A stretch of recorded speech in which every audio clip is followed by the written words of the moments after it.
All right. What is up, YouTube? What is going on, fellow fantasy people? And of course, what is up, the Catch fam? What's going on, guys? You already know what time it is, man.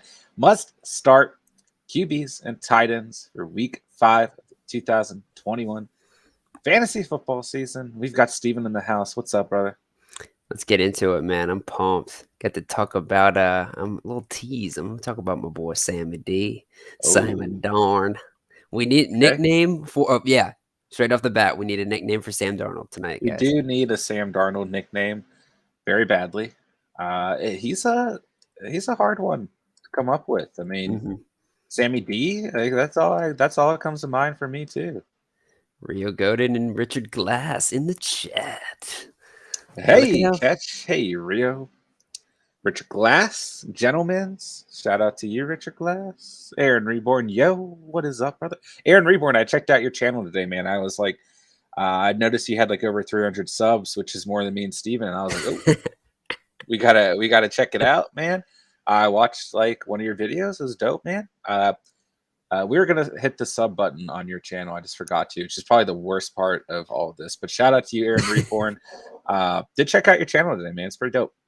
Real good. So, what do you and Steven think about the trade I said in the comments? Looking at your situation in terms of needing a stud wide receiver, I do think it's a good trade for you.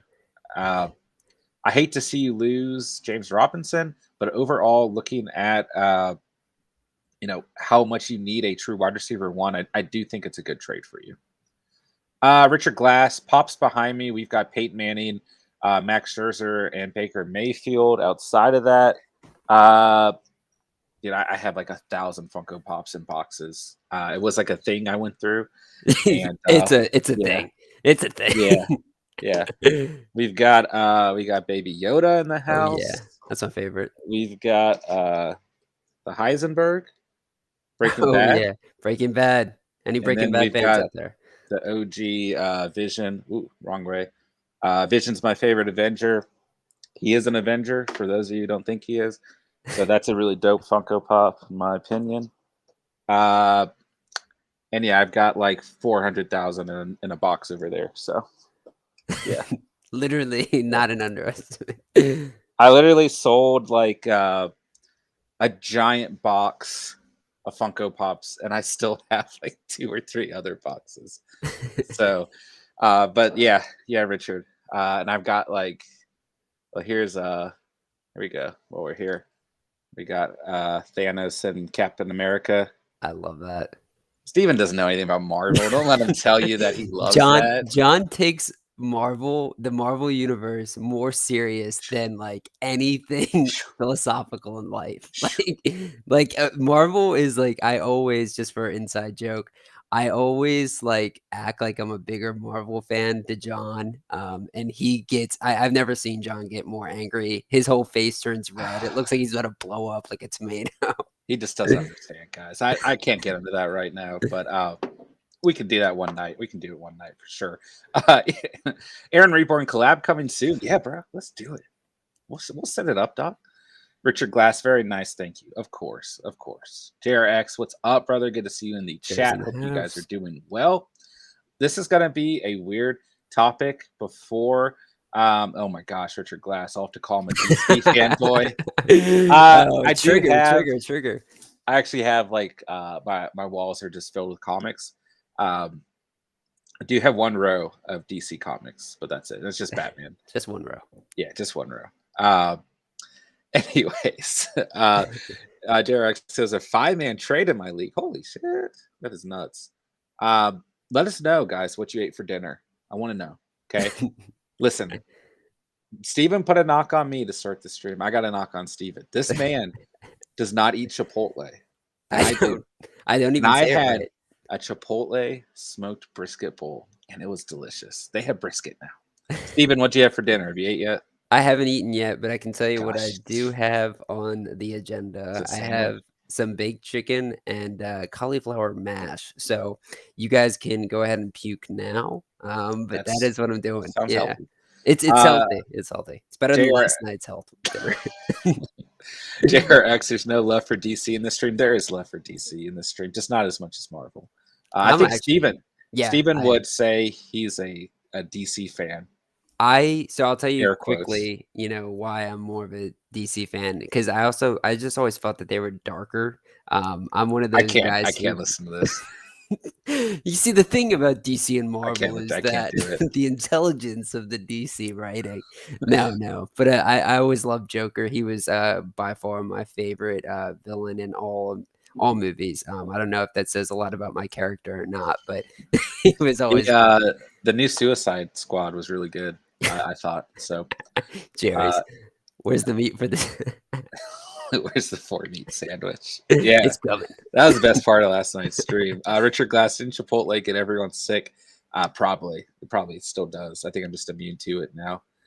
Let's see.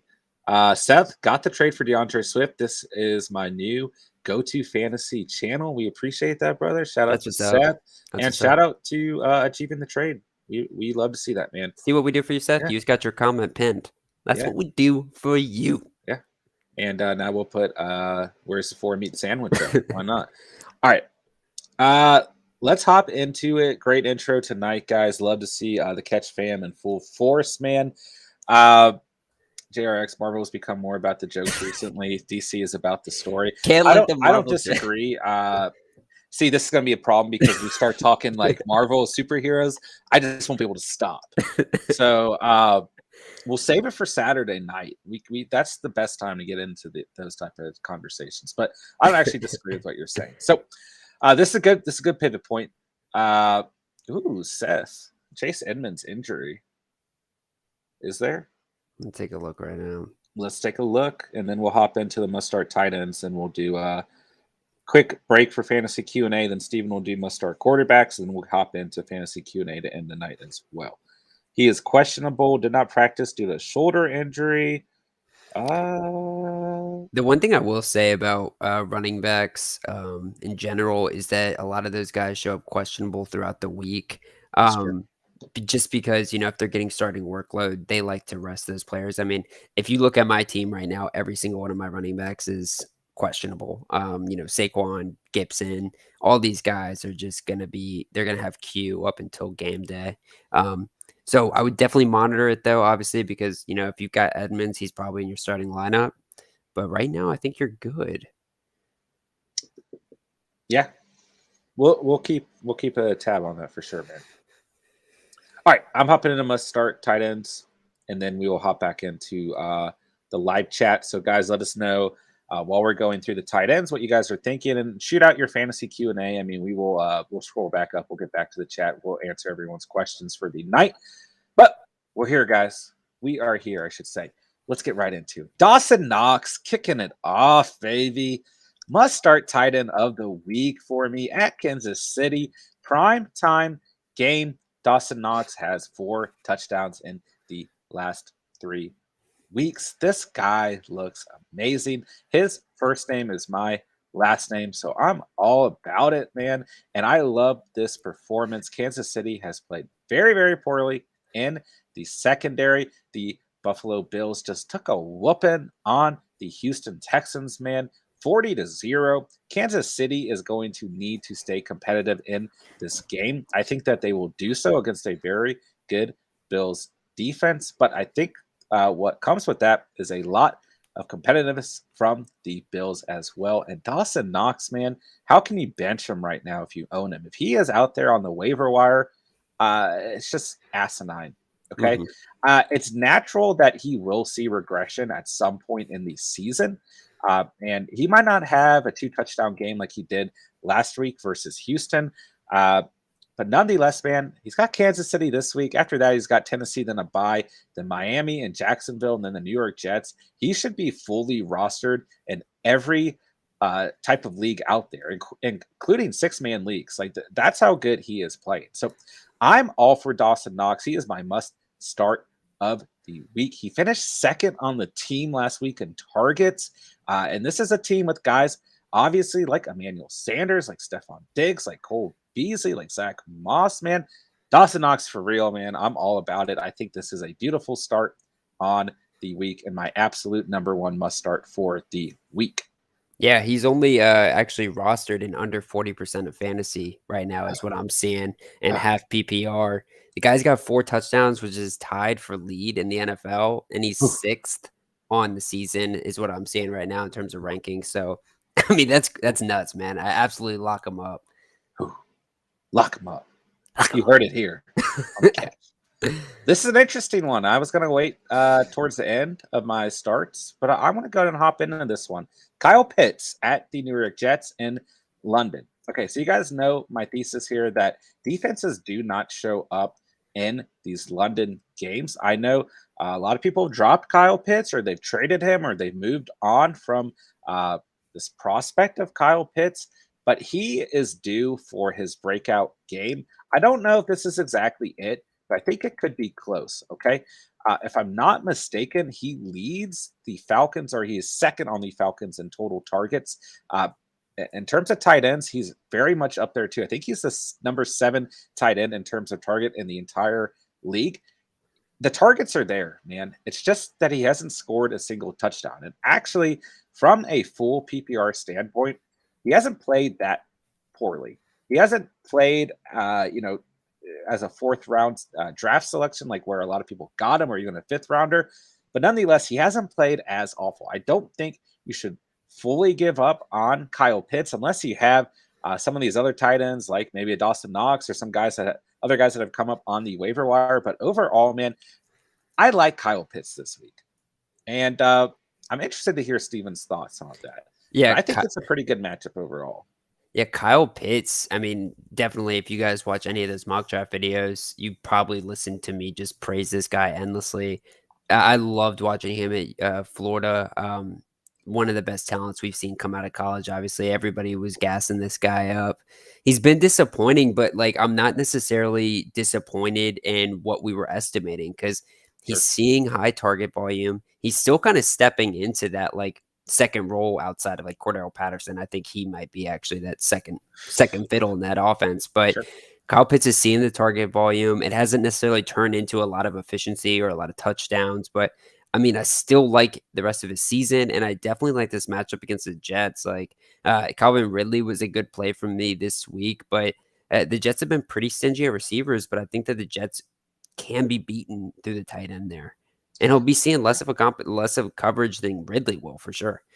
And I mean, the Jets have actually been pretty decent against opposing tight ends, but I'm telling you guys, my thesis all year long, these London games, just throw the defense out the door. These guys have jet lag.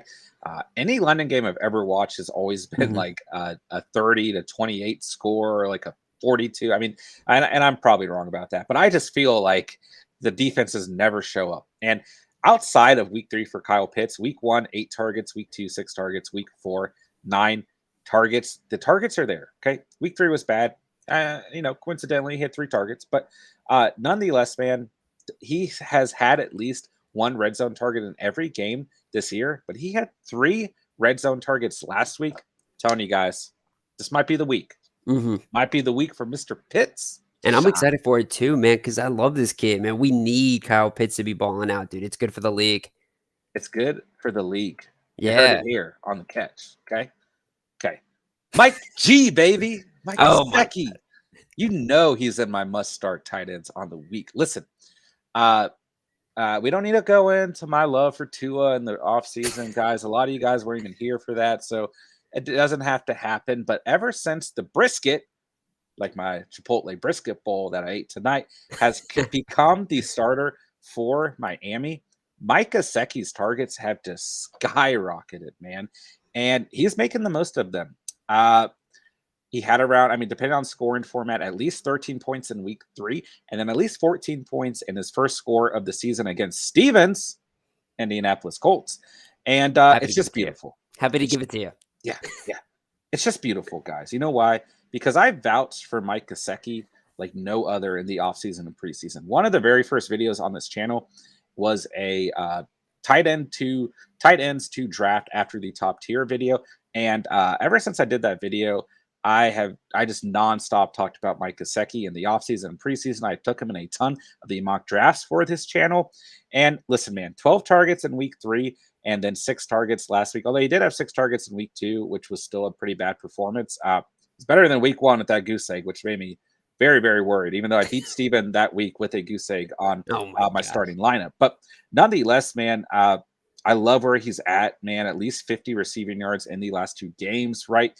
Tampa Bay has an abysmal secondary. Richard Sherman might come out of there and start kicking down a door, but outside of that, man, there is no one in the secondary, and they are very, very, very bad against opposing tight ends. So I look for Mike G to have a beautiful stat line.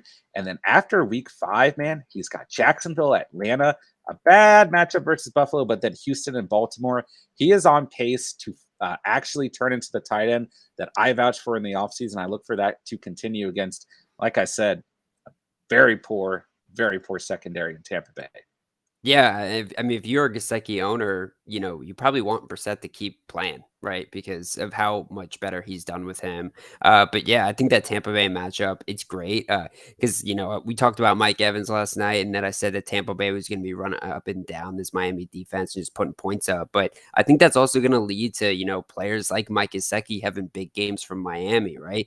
This defense is so bad in the secondary. There's just going to be holes for it, and I think Gesicki and even a receiver like Waddle can have big games here. So I love that pick right there because he's been a target hog. You know why I love it, Steven? Let me tell you.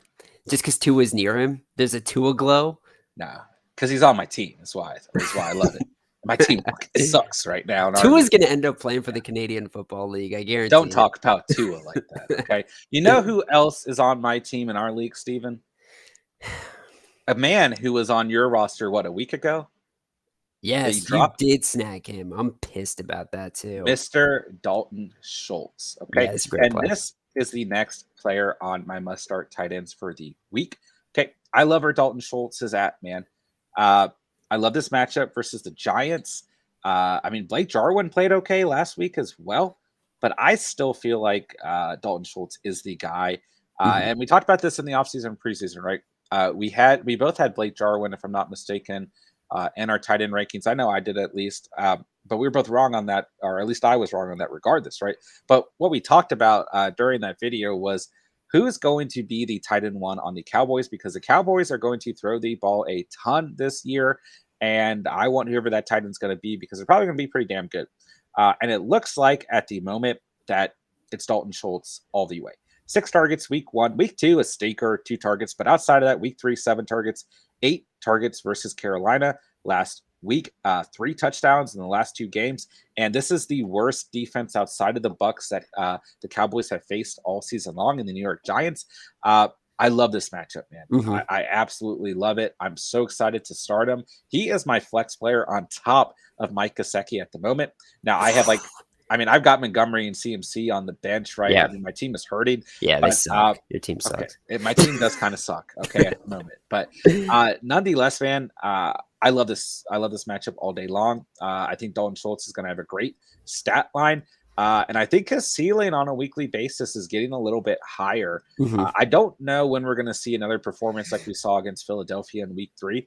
But nonetheless, man, if we can find a median area of 10 to 14 points on a weekly basis, he is a must start absolutely against a defense like the New York Giants.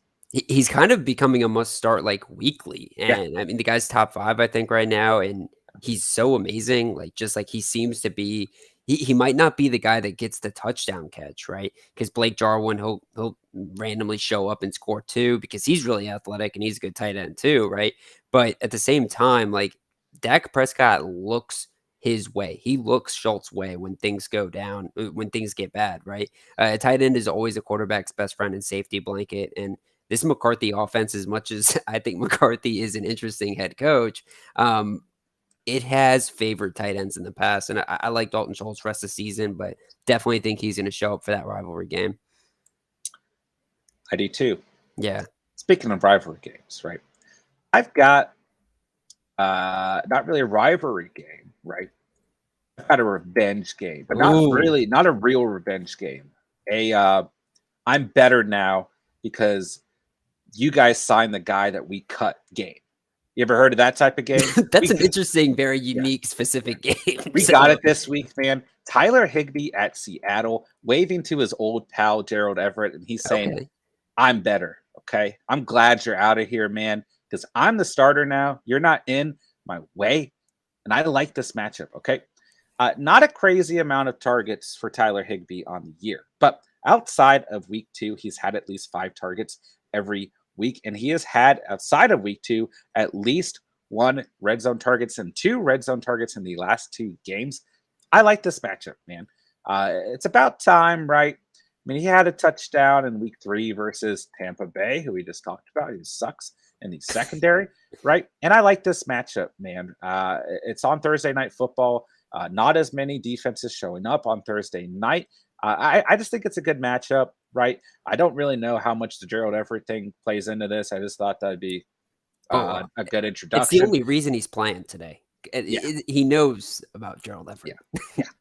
But the Rams, right, coming off a bad loss, divisional loss, they need to put up some points tomorrow against another divisional opponent, right? This is a big game. And I look for very little defense. I mean, even though the Rams have a great defense, they haven't played amazing this year.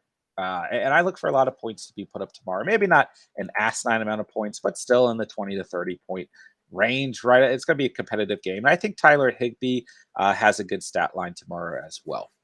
It's gonna be a fun Thursday night game, which and a lot more, of a high stakes game than maybe last week's with, Jacksonville and Cincinnati, so That was a great game. it was fun. It actually was, Great like, a game. hell of a game, Okay. but, DJ I Chark yeah, DJ Chark, went man, crazy. it's like, yeah, that's a yikes for him, but, Threw him in my lineup 2 minutes before kickoff, and I was like, "Let's go, go boom! DJ, break John that Curse ankle, baby." John Curse in full effect. Yeah, yeah, no kidding. Remember though when Gerald Everett was like everybody's hot commodity coming off of week 1? Man, Yeah, that did I not was work one of out. those guys. I Yeah, know you were, yeah, I mean, the I didn't guy start is him, but I was one of those guys. he's built like a receiver. You're expecting this guy to have a great career, and it just hasn't turned out yet. But yeah, Higbee's gonna be solid. Also, Sean McVay came out and was talking about how he needs to get like his other players involved more, like a Robert Woods, and I think that includes as well a guy like Higbee too, because he is so talented. So I think this Rams offense is going to become more dynamic, and it's just not going to be solely Cooper Cup. And so I think that's going to help Higbee going forward. I agree. I agree. We just got a GM text, or not a GM text, a group, a group message. That's a GM, right? In Yeah, our yeah. league, who wants to trade from Dusty? Oh my gosh, dude. Ooh, Dusty's been sending trade offers. Listen to this trade he just proposed to Tyler the other day. Cordero Patterson, Jacoby Myers for DeAndre Swift. So Tyler mm, shot the trade down. I could understand it. I know there's a lot of Cordero Patterson and cheese fans out there, but at the same time, yeah, I don't think you give up Swift for those 2 guys right there. uh, that Especially could get interesting. Tyler, for some reason, cut Jacoby Myers week 2 as well. Well, that does surprise me. But Yeah. also his team is fucking loaded. But Yeah. 2 other tight end groups I just want to briefly mention. Hunter Henry and Johnny Smith haven't been playing very well, really. But they got Houston this week. I don't know who you want to take a gamble on, but the way Houston played last week and the way they let Dawson Knox just run right through them, I kind of like those guys this week. Another group, uh, Dallas Goddard and Zach Ertz at Carolina. Zach Ertz is Mhm. fantasy relevant again, guys. Once again, I don't know who I'm more sold on. You can flip a coin there.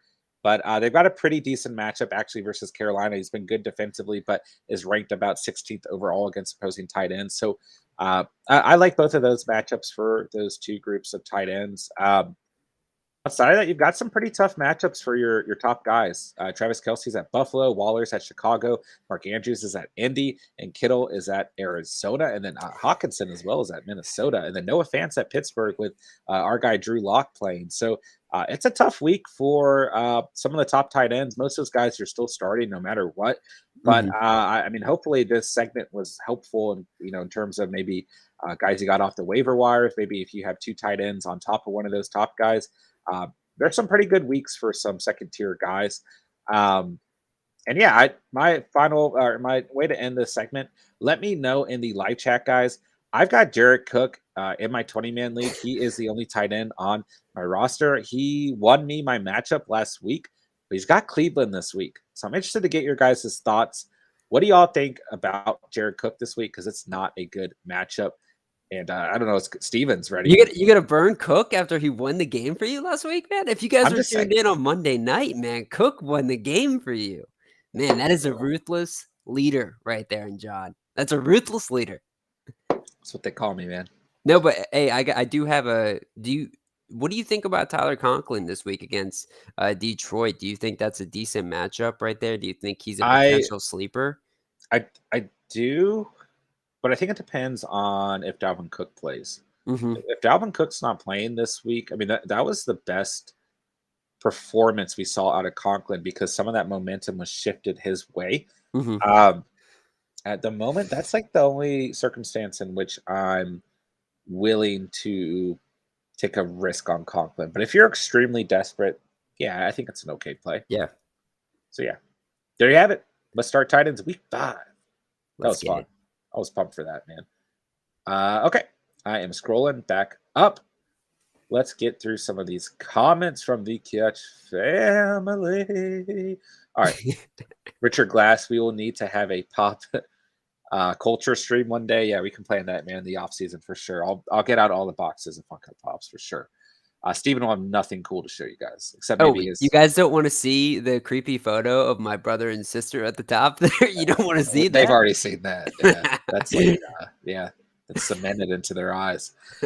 Joey, need 2 wide receivers for this week. I got T. Boyd, Marvin Jones, Robert Woods, Cortland Sutton, and Viscous Chenault. Personally, I would say Chenault and Woods. What do you think, Steven? Yeah, I think I'm right there with you too. I think Woods is in store for a bigger game, and I think he's going to ride the momentum of last week. It looked like he was starting to get it together. So yeah, Woods and Chenault there. I will say Marvin Jones is good too, but we're starting to see. I think that the target volume in the Jacksonville offense is going to lean Chenault. I think. Yeah, I agree, but it's a good matchup nonetheless. Yeah. You could probably start both of those guys the way Tennessee's played. JRX, I've been keeping an eye on Carson's injury. Doesn't look too good. No. Yeah, I don't know how I feel about Collins. Yeah, that was actually I looked at him on the waivers today. I was like, I wonder if John grabbed him because he's been onto this Carson thing early. And you hadn't. He's still there. But yeah, obviously Carson is banged up, not practicing, and because they're on a short week, I think it's probably going to turn out that Carson doesn't play or that he is extremely limited. I mean, do you see that changing? Like, obviously it's a big game, so they need all their best players out there, but knowing Pete Carroll, I could totally see him just going out there with Alex Collins, who he had a good Yeah. game with his limited carries, and Alex Collins in his career has been a pretty good back when he gets the chances. But I yeah, mean, Pete Carroll has not been afraid to bench Chris Carson's before, so yeah, it's something we're going to have to continue to monitor leading up until tomorrow night, unless we get a for sure update tonight. But I can tell I, you, I'm scared about going out and signing Alex Collins, though. me too, And the me too. main reason for that is what we've seen sometimes in the past with Pete Carroll is when the guy goes down, it's not like a clear RB2 role. It ends up Yeah. being like a split committee backs with a bunch of random people. You might have like Homer come in, who was like the random dude that showed up a year or two ago. But yeah, you're gonna get some random backs that end up getting carries probably if Carson doesn't show up. And nonetheless, man, I mean, like we just went over, the Rams haven't been that great defensively, actually. They're like number 21 versus opposing running backs right now. Mhm. But it just seems like a bad matchup. I don't know Yeah. why. But then after that, they've got Pittsburgh and New Orleans. So it's not like it's a great stretch to pick them up, anyways. But uh, we'll keep an eye on it for sure. We'll keep tabs on it. Absolutely. Juke, what's going on, brother? Good to see you in the chat. Jerry, JRX/Jerry. I don't know why I just call you JRX. Jerxis. That's why I say JRX because I don't know what I'm supposed to say. We can start saying Jerry if you prefer that, though. I'm looking forward to hearing your opinions on the Panthers signing Gilmore. Thank you for bringing that up. I knew that was going to come up at some point tonight. I love the signing from the Panthers' perspective, especially when JC Horn comes back. Yeah. Ooh. Yeah, I think that's the big thing about this. I mean, I To be honest, when this first happened, I thought he was gonna go to Tampa Bay. I just Yeah, I saw Tom Brady on the phone, just like in his commercial where he's, like, calling up all his old teammates. I definitely saw him, trying to get, Gilmore on this team as they're super corner needy, but, man, yeah, Carolina making moves. They are a win now team, dude.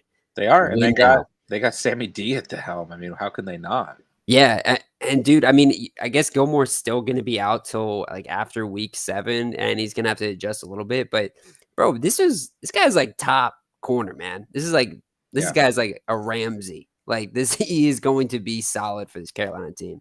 yeah. I mean, it's unfortunate for the Patriots, right? But thing with Bill Belichick, man, if you're holding out and you're wanting money and you're not like actively balling, first of all, he's going to shortchange you no matter what. Second of all, he's not afraid to cut your ass, even if you're Yeah. Stephon Gilmore. He was like what 2-3 years removed from Defensive Player of the Year. Um, I think it's a great signing for the Panthers. I see Seth. I'm not coming from a Pats fan saying I'm not excited to hear about this. The Patriots have played okay without him.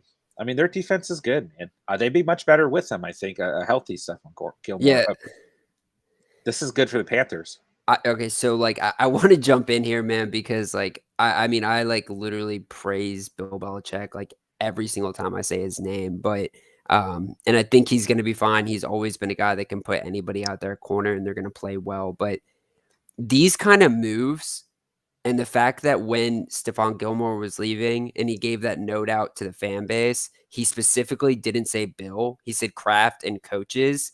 Mm, That's not good publicity for a guy that also is just coming off of this situation with Tom Brady, right? And it's so fresh too, right? You cut him right after the Brady game, like, and he like was trying to cut him first, and then they traded him, right? So it's like this is not that good. was This is weird too. That confused yeah, me.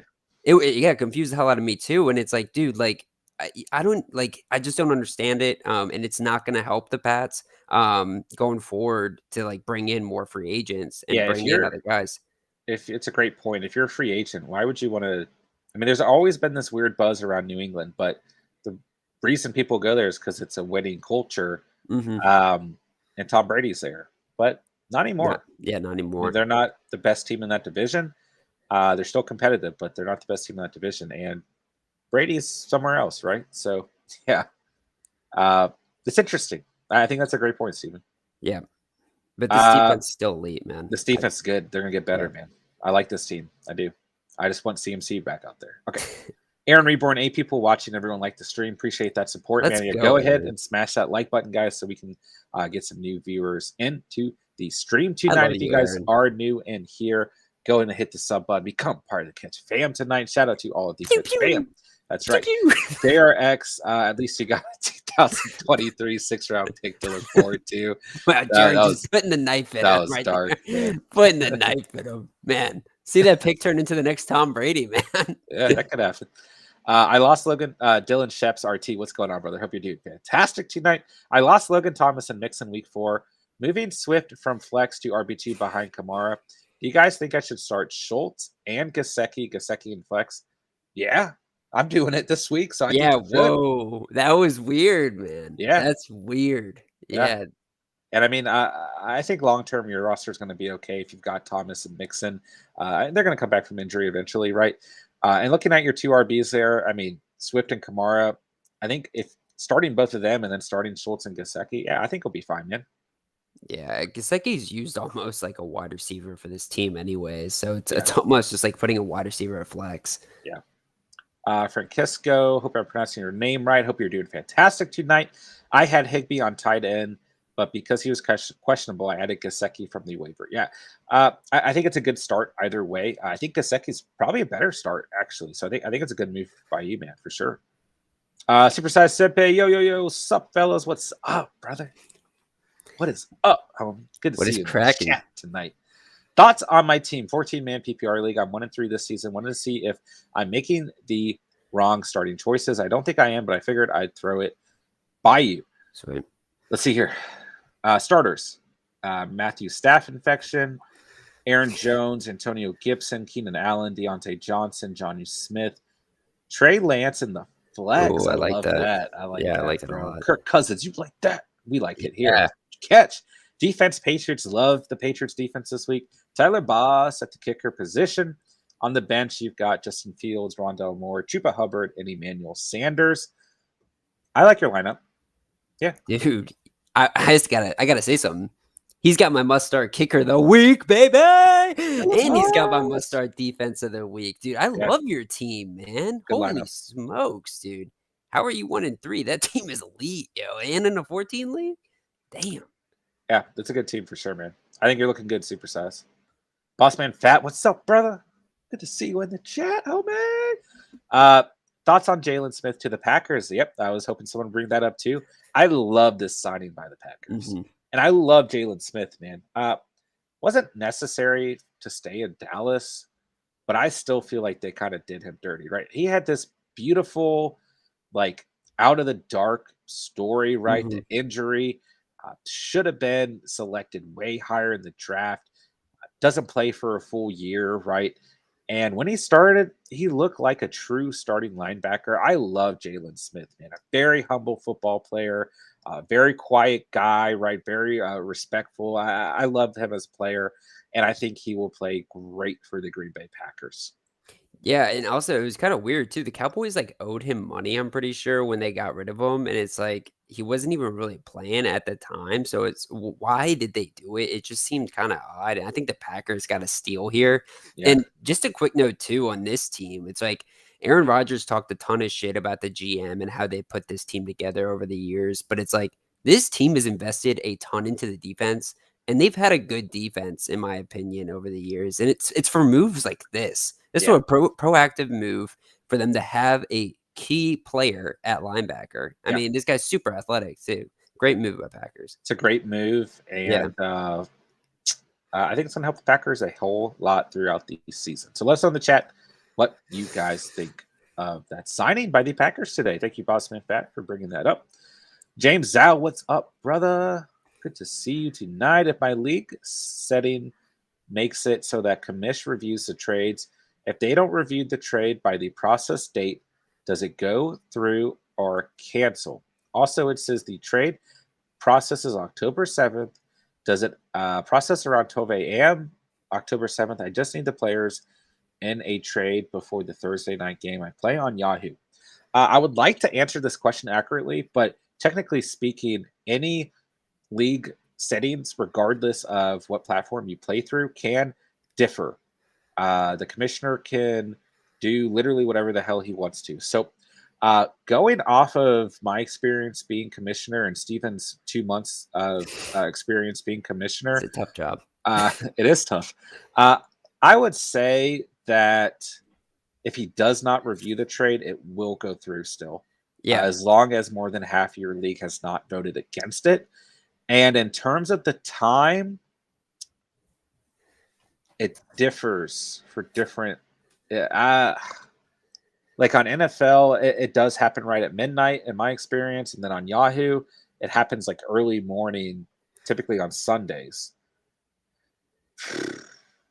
I think it's gonna be something But kind of a crapshoot, honestly. that's if you do the trade after Thursday. So Yeah.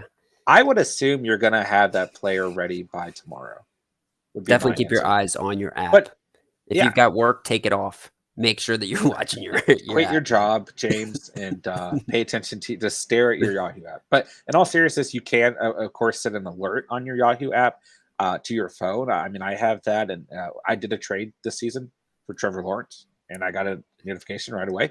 Uh, but if you are concerned, man, reach out to your commissioner. I mean, as long as he's not like a total douchebag, right, and he's Yeah. not withholding that information from you, which he shouldn't be.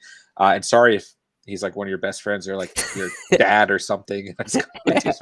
But no, just reach out to him, man. I mean, I'm sure he can get that squared away for you, and I'm sure if something happens to where it's not fair for you, I'm sure that you can get something worked out as well. Seth, what is a lower leg contusion, and will it keep Melvin out this week? Any thoughts there, Stephen? As you've had more leg Yes. injuries than me. Yeah, so a lower leg, I mean, that's gonna be basically a really deep muscle bruise, and it's painful as hell. I think it is gonna be something that not necessarily gonna take him out, but I do think it's gonna open the door for what a lot of fantasy owners have been waiting for, which is Javonte Williams to maybe start eating into more carries. I do think, with the hobbled leg of Melvin, this is probably going to be the first game where we see Javonte maybe take the reins a little bit. I'm hoping so. Yeah, but I mean, at the same time too, I think, Melvin's a guy that we've been relatively high on this season. I mean, so it's a little disappointing, but monitor it. Luckily, this is not a Thursday night game, so you have all the way up until Sunday. And like I just got done saying, right, running backs are always questionable up until the Yeah. game day. So just Yeah. keep an eye on that. And I mean, shit, if it's looking doubtful by Saturday, get him out. Get him out. I agree. But it's definitely something we're going to have to monitor leading up until the weekend. But for my sake, I hope Javonte Williams gets the Yeah. start and everything. But for your sake, I hope that Melvin Gordon does play. Jerry, when do you guys go against each other in fantasy? Don't already got it up, Steven. Oh my gosh, you're such a piece of shit. Week one. Look at that. Where's the? I yeah. wish I had. I wish I had Don't the even try, bro. championship. Oh, but wait, that's right. You didn't make it to the championship. You kicked me out. You kicked me out last year. Year before that was the year we played each other in the championship. That was fun. And who won? That was one of my favorite. I'm forgetting. You won. Yeah, that was one of my favorite years fantasy. We just like dominated that year, bro. Yeah, and then I think the year before we saw each other in the semi final, if I'm not mistaken. It is weird though. Like you always dub me in a regular season. Like you always. And then you beat me in the playoffs. So but then too, like because you usually play twice, right, in the regular season, and then sometimes, and then you play once in the postseason. And that second game is always kind of mixed. I feel like it's we really should be keeping tally, man. We really People should, want to know. And it's cool because in our league, it's like we play each other week one every season. I feel like. Well, you know why? No, why? Because you or I start the league, and then we're the first two people to join. Oh no shit! Yeah. Well, keep doing it. Keep doing it though. A-Rod99, what's up, bro? How's it going? What's up, man? Good to see you tonight. If you can help, should I go Kyle Pitts against New York Jets or Goddard against Carolina? I talked about both of these guys in the opening segment for the must-start tight ends of the week. I like both of these matchups quite a bit. I would take a gamble on Kyle Pitts if you're asking me. But if you're not feeling like rolling the dice, then I think Goddard is a very solid start as well. James out. Yeah, you don't get any say on that, Steven. I'm the tight end guy. A lower leg contusion is caused by trauma to a muscle in the lower leg. He's only listed as questionable, and I expect him to play unless we get more news from him. Thank you, James. James is our official leg trauma guy. Thank you very much, Mr. James Zhao. We appreciate you, brother. Juke, what do y'all think about this trade? I get rid of Chris Godwin and Michael Pittman, and I get Michael Thomas, OBJ, and Corey Davis. Steven's a receiver guy. No. And that's not. I agree. I agree too. Yeah, no, you can't do that. All right, so let me just break down this quickly. First off, Chris Godwin and Michael Pittman Jr. I think they're way better receivers than maybe any of those guys that you might be getting there, especially Godwin. But then Corey Davis, right? We talked about him yesterday on the wide receiver must starts. He is on that must start video, but at the same time too, I think we're going to start seeing a recurring trend that Corey Davis is only startable when they're playing dog shit defenses because Zach Wilson is still learning and he is still struggling and he just can't seem to find his guy. And now you also got Jeremy Crowder back. You got Elijah Moore there. So definitely not, right? OBJ, I was hoping to see a little bit more out of OBJ last week, but Baker Mayfield did miss him a couple different times. So I would still want to see more consistency out of him. And you obviously do have Jarvis coming back. And then Michael Thomas, man, this is like the most loaded question about Michael Thomas because it's like, this is going to be something we need to start talking about over the next week or two because he's going to come back after the bye week, which is like in a few weeks from now, right? So not only are you getting a guy that's going to be like not able to play for your team and contribute, but this is a guy who's also going to be coming back from an injury. He's been injured for like over a season now, technically, right? Yeah. A lot of drama has been involved around this guy too. And are we sure that him and Jameis Winston are going to be good together? This is kind of like a run-heavy team now. We saw Taysom Hill finally get involved again, and I don't think Sean Payton's going away from that anytime soon. Yeah, I agree. I think overall in the season, Godwin and Pittman are going to be much more consistent. and just better starts overall. But I do like Mhm. Corey Davis because he's on both my teams, Yeah, so I I got to like root for him. Davis. Fabrizio, hope you're doing fantastic. Hope I didn't just butcher your name. Just get used to that, guys. I can't pronounce anything to save my life. Trade Cooper and Swift for Deontay Johnson and Cooks. I would say absolutely not. No, No. yeah. Yeah. James Al agrees. Seth agrees. Yeah, I would not go with that, man. I think Cooper and Swift. You should only trade those two guys for like Tyreek Hill and Sam Darnold, like something insane. And Yeah. that was kind of a joke. Don't actually do that. But yeah, I think you would need like elite value to trade away both of those guys. Um, they're going to be very consistent, very, very good fantasy performers at the moment. Mhm. Antonio, what's going on, brother? Good to see you in the chat tonight. Someone offered me T. Higgins and AJ Brown for Claypool, Allen, and Gainwell. Do I take it? Trey Lance is my backup QB. Ooh. And he's talking about Josh Allen. Oh, he's got the same quarterback situation that I do. Steven wants you to do it just for that reason. No, no, no. Yeah, I mean, my opinion would be no, don't do that. You actually have Gainwell, Allen, and I have all three of those players. So, and I'm high on all three of those guys. Um, I would rather keep Gainwell for sure rest of the season because I think he's going to be a really good back rest of the season. I think he's already like beating Miles Sanders on the year. And then you got Claypool too. Claypool's still a beast, man. This offense is going to get it together at some point. What's your take on it? I think you should hold on to your players. Yeah. James Zal says don't do it. Seth says take that instantly, but I thought you meant Oh, okay. Allen Robinson. So you got Yeah. so doesn't necessarily agree. Let's see. Spencer Stern, what's going on, man? Hope you're doing fantastic tonight. Got Gainwell, Crowder, Pat's defense, and Knox off waivers. Was a good Wednesday for me. Hell yeah, it was, brother. Beautiful. Beautiful. I love it, man. Love Dawson Knox. Love the Pats D. Gainwell and Crowder, two good additions. Aaron Reborn, was Jalen Hurts a must-start QB? Sorry, I missed it. We have not done the must-start quarterback segment yet, so you've not missed anything, homie. Let's see. Spencer Stern, also AJ Brown practiced before Julio. Good for my team, but I thought it would be the other way around. Yeah, I did too, actually. But also with Julio, he doesn't need to practice. I mean, he could miss 3 weeks straight and just hobble on out there and be Yeah. Julio Jones. So let's see. Fabrizio says, I need wide receivers. I have Cooper and Marvin Jones. Oh, I'm sorry, we missed it. They offered me Hopkins for Swift. Okay, I see now. Mhm. As James and Antonio are encouraging him to take the trade, I would want to see the rest of your running backs before I advise on that. Yeah, and also I think this is going to be a good week to really evaluate Hopkins, right? Obviously coming off a couple bad weeks, but going up against San Francisco, I really want to see Hopkins come into his own, right? And I'm getting a little concerned that it's going to be a very split committee at this receiving core. Yeah, I don't disagree. Let's see here. Spencer Stern, James Robinson goes up in value the most with Chark's injury, in my opinion. I don't necessarily disagree, and I certainly hope it goes out that way because, once again, James Robinson is in both my primary leagues. But I think I would argue that Chenault Jr. probably sees the most value out of anyone on that offense with Chark going down.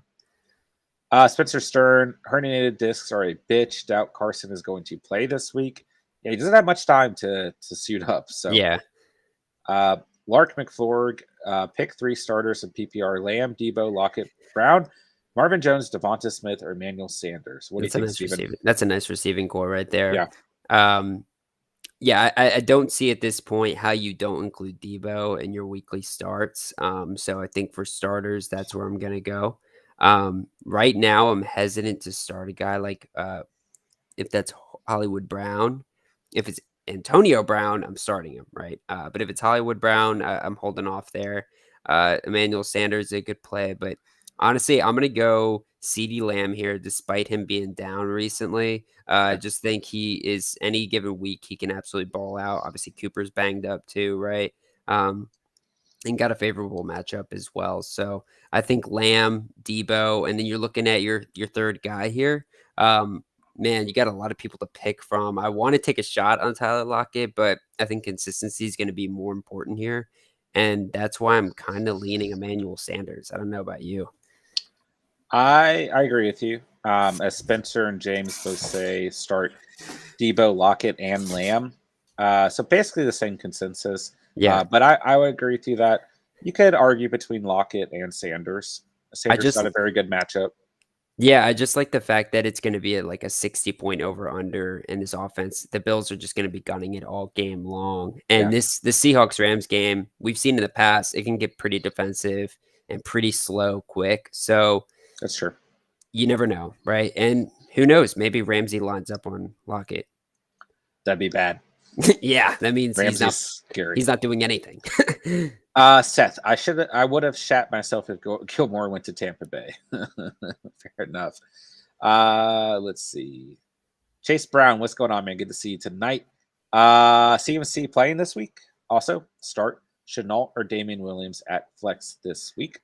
Those are both questions. Christian McCaffrey, last I read, is a game time decision right now. Last I read. I almost kind of wish they would just set him one more week, as Yeah. much as it pains me to say. I don't want to see a re-injury here. That's the worst thing that could happen. But I think if he's a game time decision, then what are you going to do? How are you going to not start him? Right? That's the toughest thing, man. I mean, I remember I was saying the same thing you are right now last year when I had him. I was Yeah. like, can we just sit him until he's ready to go? Because he came back last year and got banged up again. So it's like, um, but at the end of the day, you're not sitting CMC if he's healthy. So if he does come in, even if it's Sunday morning before kickoff, Yeah. you're putting him in your lineup. Yeah. And And it's a then good matchup too. yeah. And I mean, I think we're both super high on Chenault for this week. I would say that Chenault's a better flex option, I'm especially just so because I'm scared of Williams Williams right is now. he's hurt. I mean, it's just a thigh bruise. I think he's going to play, but Hey, thigh bruise, another word for contusion. it's what to say, Leg man. You trauma. know Leg about what they trauma. say about those thigh bruises. Yeah, James out, get But in on this. yeah, I don't I like Chenault a lot more. The matchup is very very good for him. So I hope CMC plays this week. We'll find out. We probably won't know until Sunday morning or right before kickoff Sunday. Yeah. So we'll find out. Maxwell, what's going on, man? Good to see you tonight. Should I trade Michael Thomas and Damian Williams for Mike Williams? I'd consider it. Listen, I mean, I know we just talked about Damian Williams, right? If here's the timeline, right? It's at least 4 to 5 weeks for Montgomery, and then they get a bye week right when he's supposed to come back. So it's really like 6 weeks, right? Uh, so Damian Williams might be a starter for the next 5 weeks, right? Now they got that. What's his name? What's the rookie's name, Steven? Herbert. Yeah. Hey, Yeah. I kind of like that guy. I think we might Yeah. see a little bit of him I think rolling you're through. definitely gonna see him. It depends Yeah. on how much, but you're I'm definitely gonna worried see him. for. I got to be honest. I don't want to bring this up in front of Steven because we do play against each other, but I'm worried about Williams owners, and I think this rookie could come in and become the guy. Yeah. Is that crazy to say? No, I'm not I would not be surprised about that at all. Yeah. I mean, Williams has been a career-long backup, and that's for a damn reason. Not trying to shit on the guy, but there's a reason this guy's been a backup his whole career. Matt Nagy's got history with him for a while, dating back to earlier in both their careers, I believe in Kansas City. But I think it's a matter of time before he loses his job. Huh. Williams being that, and Nagy. Yeah, Yeah. I thought of Nagy before I thought of Yeah, Williams. and also too with this trade, man, I'm like I don't know why you would deny that trade, getting a guy like Mike Williams there. I mean, Mike Williams is because this offense carried over from Lombardi was with New Orleans when he was targeting Michael Thomas every play. Mike Williams literally is getting the target share that Michael Thomas was getting in New Orleans. But we can all Yeah. agree that Mike Williams, like athletically, is just better. I mean, this guy is like an absolute animal, right? And that's coming from a guy like me who is relatively pessimistic about Mike Williams, like regular rest of the They're going to season. say coming from a guy like me who's not athletic. Yeah, that too. That too. That uh, too. good recap there. Okay. Let us know if you want us to indulge on that anymore, Maxwell. Seth, what's going on, man? Let's see here. OBJ, Allen Robinson, or Jamison Crowder at flex. My other receivers are DK and Marvin Jones. If you're asking me, I would roll with Jamison Crowder. Yeah, which wow, that's so shitty. You can't say Allen Robinson here. Yeah, it's a weird. And Justin Fields officially named the starter. Kind of Yeah, big news. Maybe yeah. fantasy relevant. I'm hoping that he kind of changes his offense a little bit. But Yeah, with that said, if he's actually just now becoming the starter, not the easiest matchup in the world either. But I think that we're going to be seeing that. I still want to see the growing pains of Fields before I can lock in Allen Robinson. And the Raiders secondary is not a joke, dude. Like obviously Herbert kind of lit him up, but Fields is not Herbert. So I think that this is going to be a hard matchup for sure. I got something to admit, guys. I dropped 2 in my 20-man league. Dude, why is he still like relevant on your team? Guess who I picked up? Justin Fields. Wow, Yeah. high Last upside. week, I'm surprised you last got him, week, honestly. I didn't tell anyone. I was scared you guys would make fun of me. Let me guess, you Uh, have a waiver on him in our league? no, I don't need. I got Sam Darnold and Lamar Jackson, bro. I got Sammy Oh, that's D, right. bro. Yeah, What that's are you right. talking about? I think My Tyler's gonna team's get not him. that bad. Yeah. Let's see here. Well, Uh, Dylan Sheps RT. Thanks, guys. You two are awesome. Feeling good about week 5, 3-1 currently. Let's go. Good better than winning both of record. us. Yep, better than both of us, almost combined, but that's a story for a different night.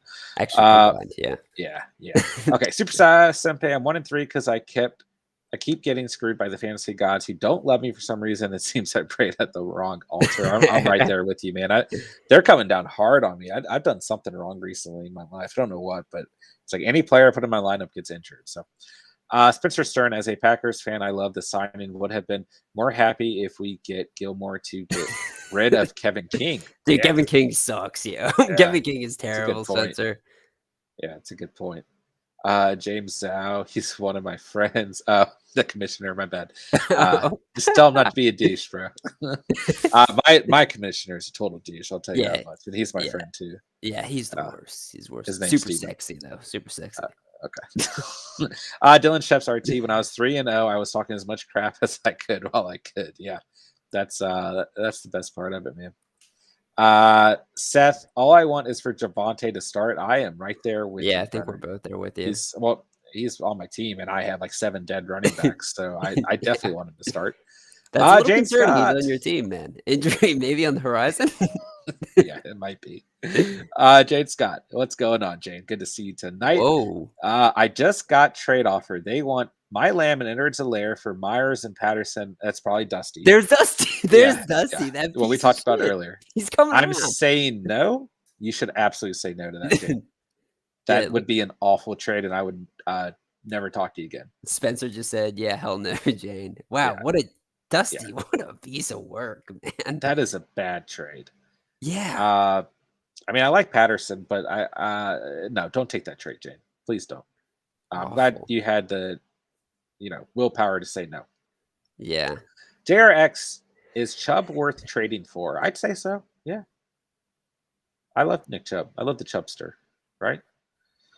Who wins this trade from Lidsky, Patterson, and Chase for Ridley? I Mm, I would argue that Patterson and Chase yeah, owner does. yeah, for sure. Lidsky, what's Um, up, John? Hope you're having a nice one. You too, brother. Yeah, I like that. I like not acknowledging Steven. what am I? The Yeah, fucking chopped liver? yeah, I like that. Duke, what about Godwin and Pittman for Hopkins and Michael Thomas? I'm 4-0 right now, so I can sit on Michael Thomas a few weeks for him to come back. I would still say no, man. I mean, part of the reason why you're 4-0 is because you have Godwin and Pittman, I Mhm. would assume at least. But also, listen, while you can sit on Michael Thomas, if and when he does come back, right? We saw this last year when he came back. He wasn't healthy right away. He had off the field issues. I mean, this season, we don't know if he's even going to stick with the Saints. I mean, he's expected to come back right before the trade deadline. I mean, they could trade him, right? I mean, I'm just not crazy about Michael Thomas, guys. I'm truly not. But I tried to talk myself into making a trade offer actually, to Will, who owns Thomas and has been sitting with him on his IR spot, and I quickly talked myself out of it. Like, especially with the Saints offense, like it seems like they bounce back and forth every week of actually being decent. Yeah, I'm kind of all out on Michael Thomas right now. I'm just worried, man. I Yeah. think that I like your other two receivers a little bit more. Yeah, that would be like trading consistency and great performance for some question marks, including Yeah, Hopkins. Question yeah, marks, even though we're both high on him rest of the season. yeah. I agree.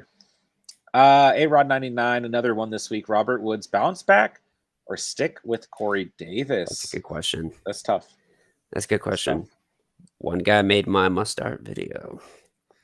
That would be Um, Corey Davis.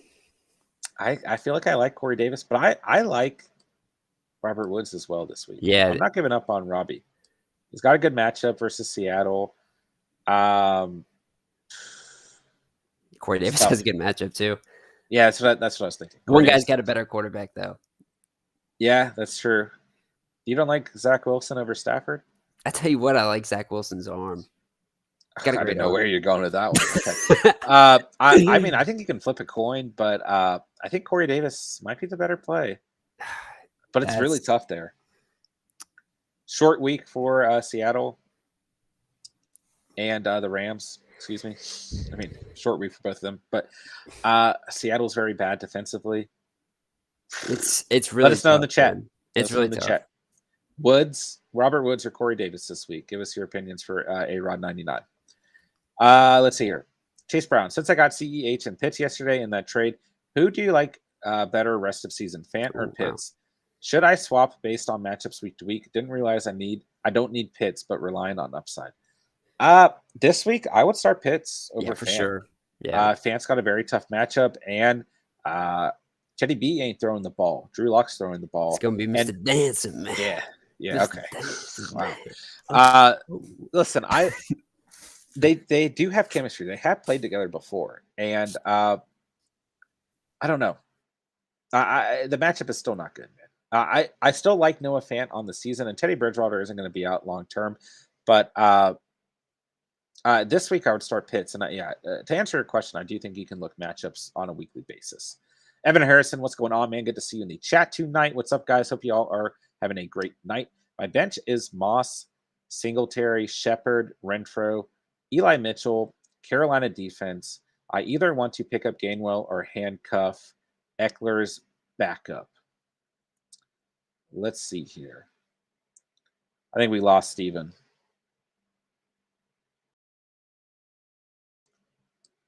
Yeah, I think we lost Steven. Hold on. We will invite Steven back to the stream. Oh, he got okay, I have to re-invite Steven. He's having a technical issue. One moment, everybody. It's only take a second.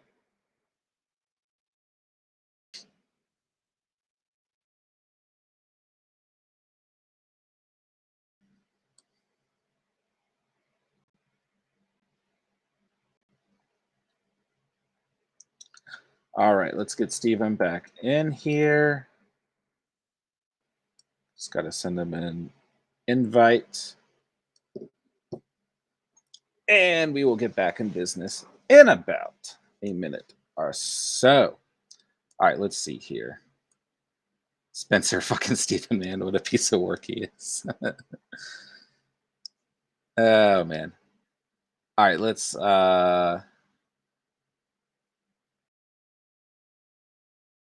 get back to the question. Okay, Evan Harrison. What's up, guys? Hope you all are having a great night. My bench is Moss, Singletary, Shepard, Renfro, Eli Mitchell, Carolina defense. I either want to pick up Gainwell or handcuff Eckler's backup option, and we've got Steven back. Thank the Lord. Donda time. Thank you, Jesus. Yeah. Right. We were happy. What just happened. That was scary, man. We missed you guys like a lot. We missed you, Steven. All of us. We missed you a lot. It was people are crying. It got bad. I'm sure there's some tears. Okay, so Evan Harrison. Mm-hmm. Yeah, I like the addition of Gainwell for sure. But I don't think going for Justin Jackson in a little handcuff situation, speaking of Steven, is a bad idea. Mhm. But I think for now, the safest play is Gainwell. Aaron Reborn. Yo, so my lineup is Jalen Hurts, Hunt, James Robinson, Devontae Adams, Mike Williams, Kelsey, Patterson, Bills, and Zerline. I'm going to say the lineup of who I'm going against and let me know y'all's opinion. Okay, we surely will. We're going to read about one or two more comments, and we're going to take a pause. We'll scroll back up, though. Don't worry, guys. We'll get to everyone's questions, and we're going to let Steven do his must-start quarterback segment. Excuse me. So let's see here.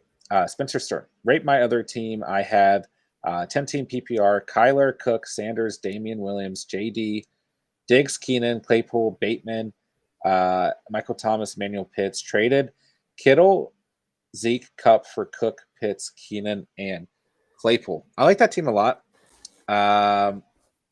The only place that you're hurting, of course, actually, I mean, to some degree, the running back position. Just with Damian Williams and Miles Sanders being there. I mean, I like JD McKissick, but I'd give you a solid B for sure. For a 10-team league, yeah, solid B, absolutely. And then we're going to let Steven do his must-start QBs on week 5 as we read from Jerry, JRX. I don't know. Steven looks like he was a monster on the field back in the days. Steven was pretty good at football. I tell you what, Grizzly football right behind you, man. I The had fifth grade. yeah, I wanna grab that, but I know I'll end up, like, tripping over a cord and really hurt me talking about how good I was or athletic I was, but I had this long hair all the way down to here, front and back, man. It was a badass haircut. Definitely put fear into the competition. Okay, that's all you have to say. Yeah, that's it. That's it. It was my haircut, guys. Okay. Yeah, but you guys ready for that must-start quarterbacks? I'm ready. Uh-oh. Let's get it. All right, so again, guys, I try to stay away from the top 5, although one guy for sure that is in the top 5 that we need to talk about, it's John's quarterback this week, and that is the red-haired legend, Sam Darnold, which we need a nickname, guys, so throw the nicknames in there. Sam Darnold is going to be the guy that is a must-start quarterback this week. Going up against Philadelphia, we've seen that defense get shredded in the secondary, especially. Philly, if they're good at anything, it's stopping the run, but you can't stop the run against Sam Darnold. He's leading the league in rushing touchdowns, guys. This guy's a dual threat quarterback. He has, what is it now, 5 rushing touchdowns on the season. Yep. No quarterback, including Michael Vick, Lamar Jackson, Kyler Murray, has done that in their career before within those first starts. So that's like nuts. Like, what's going on right now? Like, Sam Darnold's crazy. Like, but at a bigger level too, I mean, when we're talking about the matchup, Philly obviously has gotten beat by quarterbacks all season long. Most recently, Mahomes throwing up 5 touchdown passes. And I think maybe coming into the season, we would say, well, Mahomes and Darnold aren't the same. Well, fantasy-wise, they're not totally different. So I think Sam Darnold's an absolute play here. He's at like 300 yards every single game. And because he gives you that rushing upside every week, especially if Christian McCaffrey doesn't suit up, I think he's going to be a goal line factor regardless. We saw them do a couple fakes to Christian McCaffrey up the middle and him just take it outside. And if you got CMC, I actually almost think it even helps his red zone value even more just for those fakes. Question for the chat based off of Steven's first must start. For me, Sam Darnold at Philly or Lamar Jackson at Indy. Let me know. I'm struggling. I can tell you right now, mine would definitely be Sam Darnold. I think you made but like, dude, you even said it, like you made the mistake last week.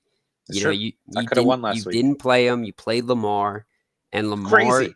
Yeah. I mean, it is nuts. Like the fact that we're talking about Sam Darnold and guys like Daniel Jones is just it. 2021, ladies and gentlemen, fantasy football is different this year, and I kind of like it. Yeah. But let me tell you something else I like.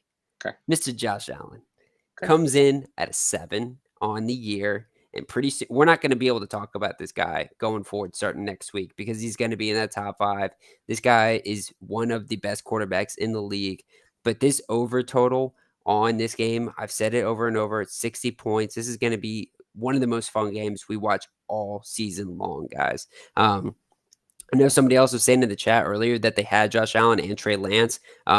If you're concerned at all about who to start there, don't be concerned about it. Start Josh Allen. And that's another reason why rest of the season, Josh Allen's just going to be the guy that you plug into your lineup every single week. But Josh Allen's going to see a great chance to throw like 3+ touchdowns. He's always got rushing upside. And going up against this Kansas City secondary, which is literally 31st on the league right now. I mean, that's awful. Like, that is so bad. Like, they need to just separately, Kansas City needs to get their shit together quick.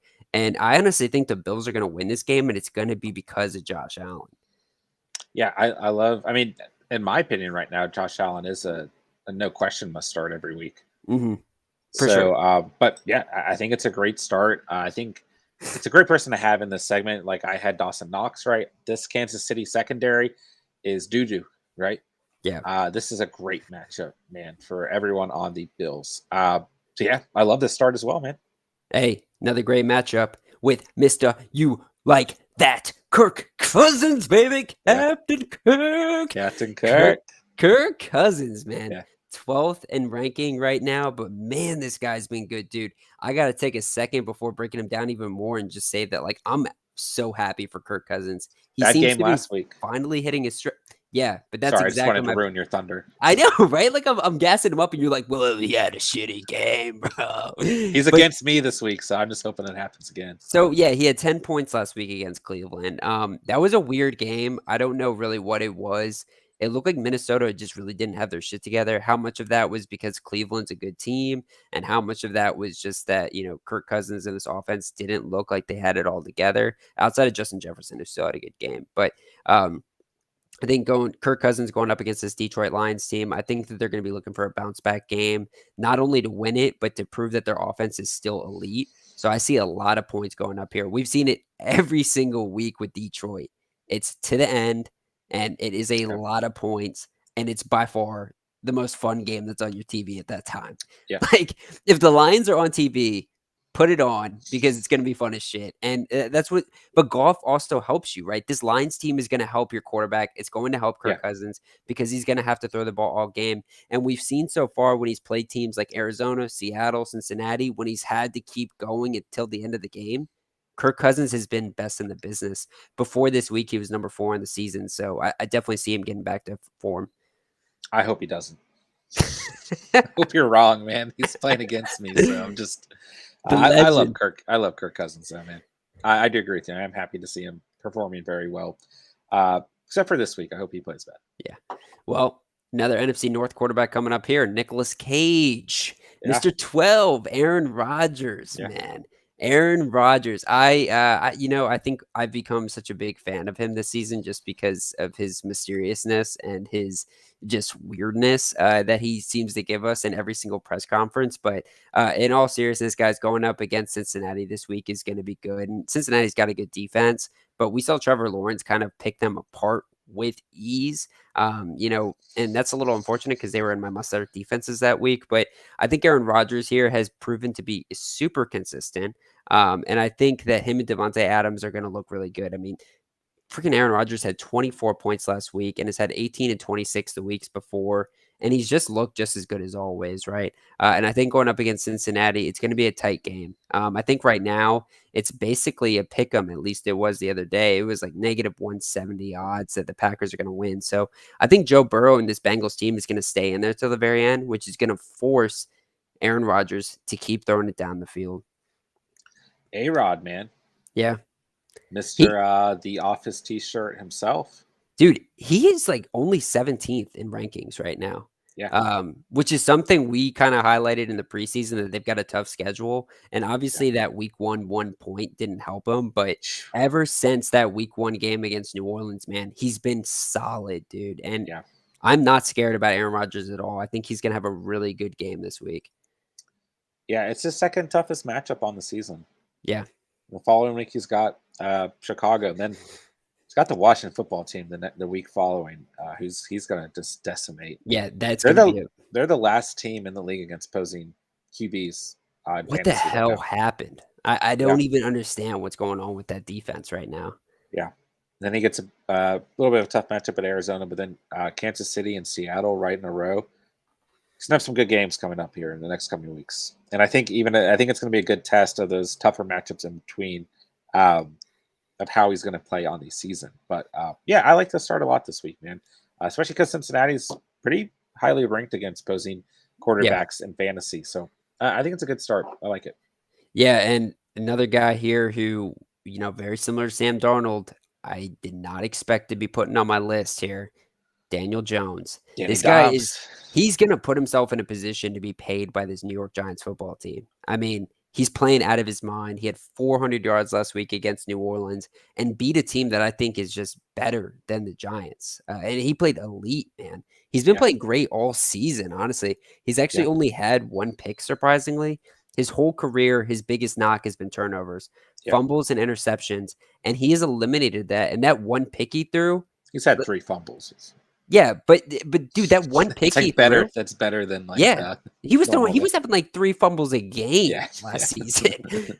But that one pick he threw too, like, that wasn't even a pick, it was a Hail Mary. Like, yeah. Daniel Jones has been amazing, and another big part of that is obviously his rushing upside, just like Sam Darnold.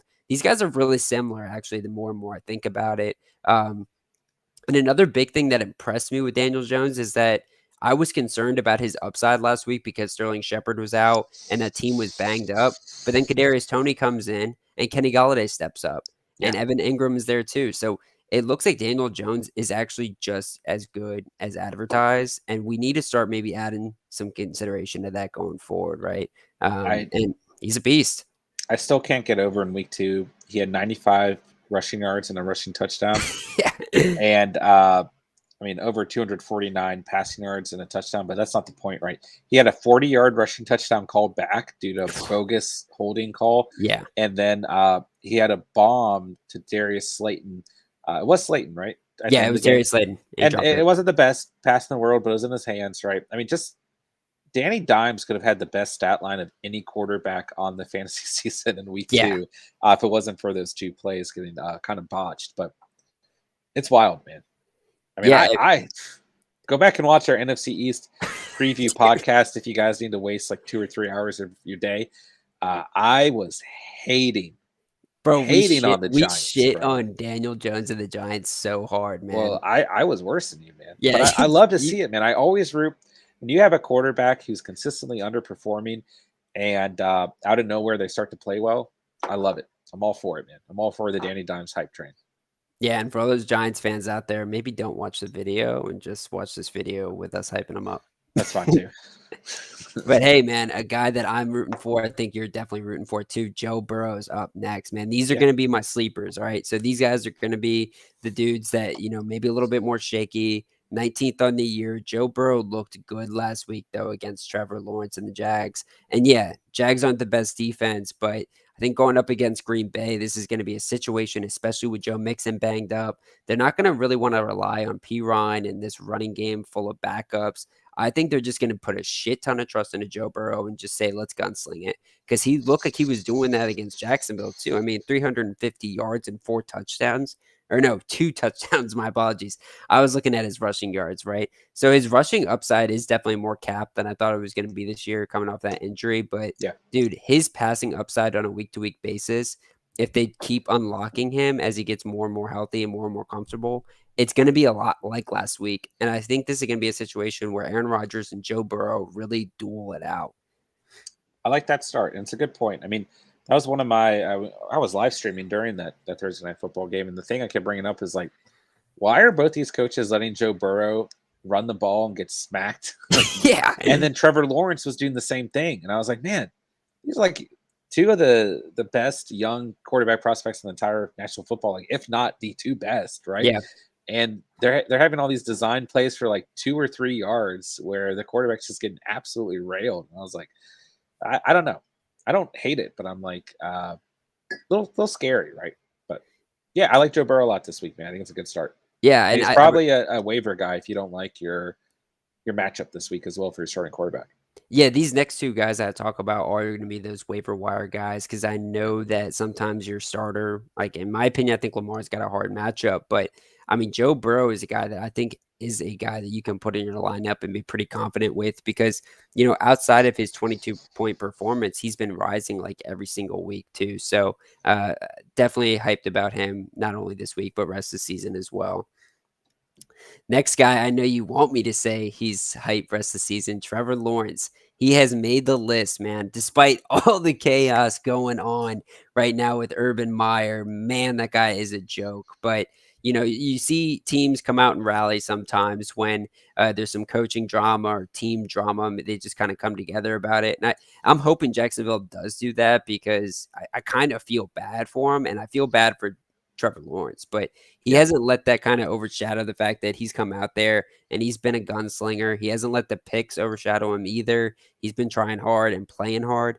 He hasn't really put up a good fantasy performance yet, but I think the fact that he's playing Tennessee is enough to be said, really. I mean, we saw Zach Wilson, who was struggling just as badly, come out there and have a career game.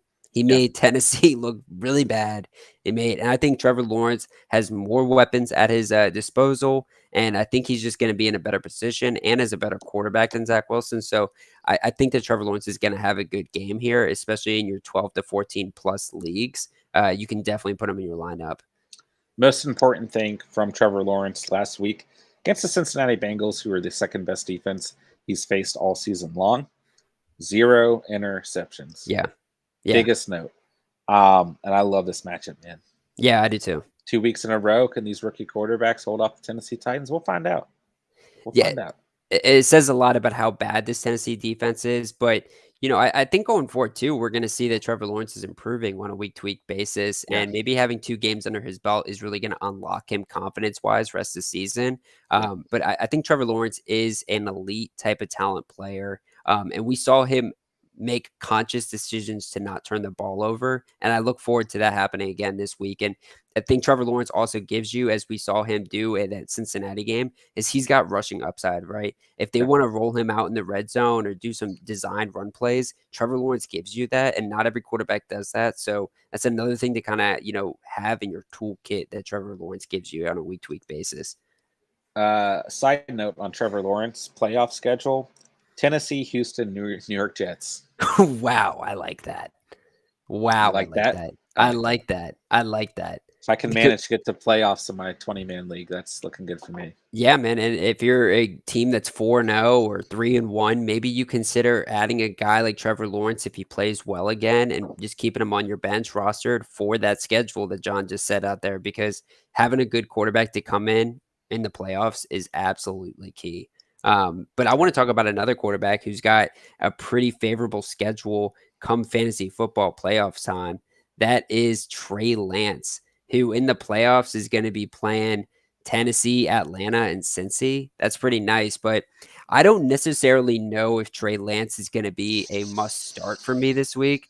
But I know a lot of you guys probably have questions on Trey Lance, so I wanted to have me and John kind of bounce our thoughts off on this guy about this.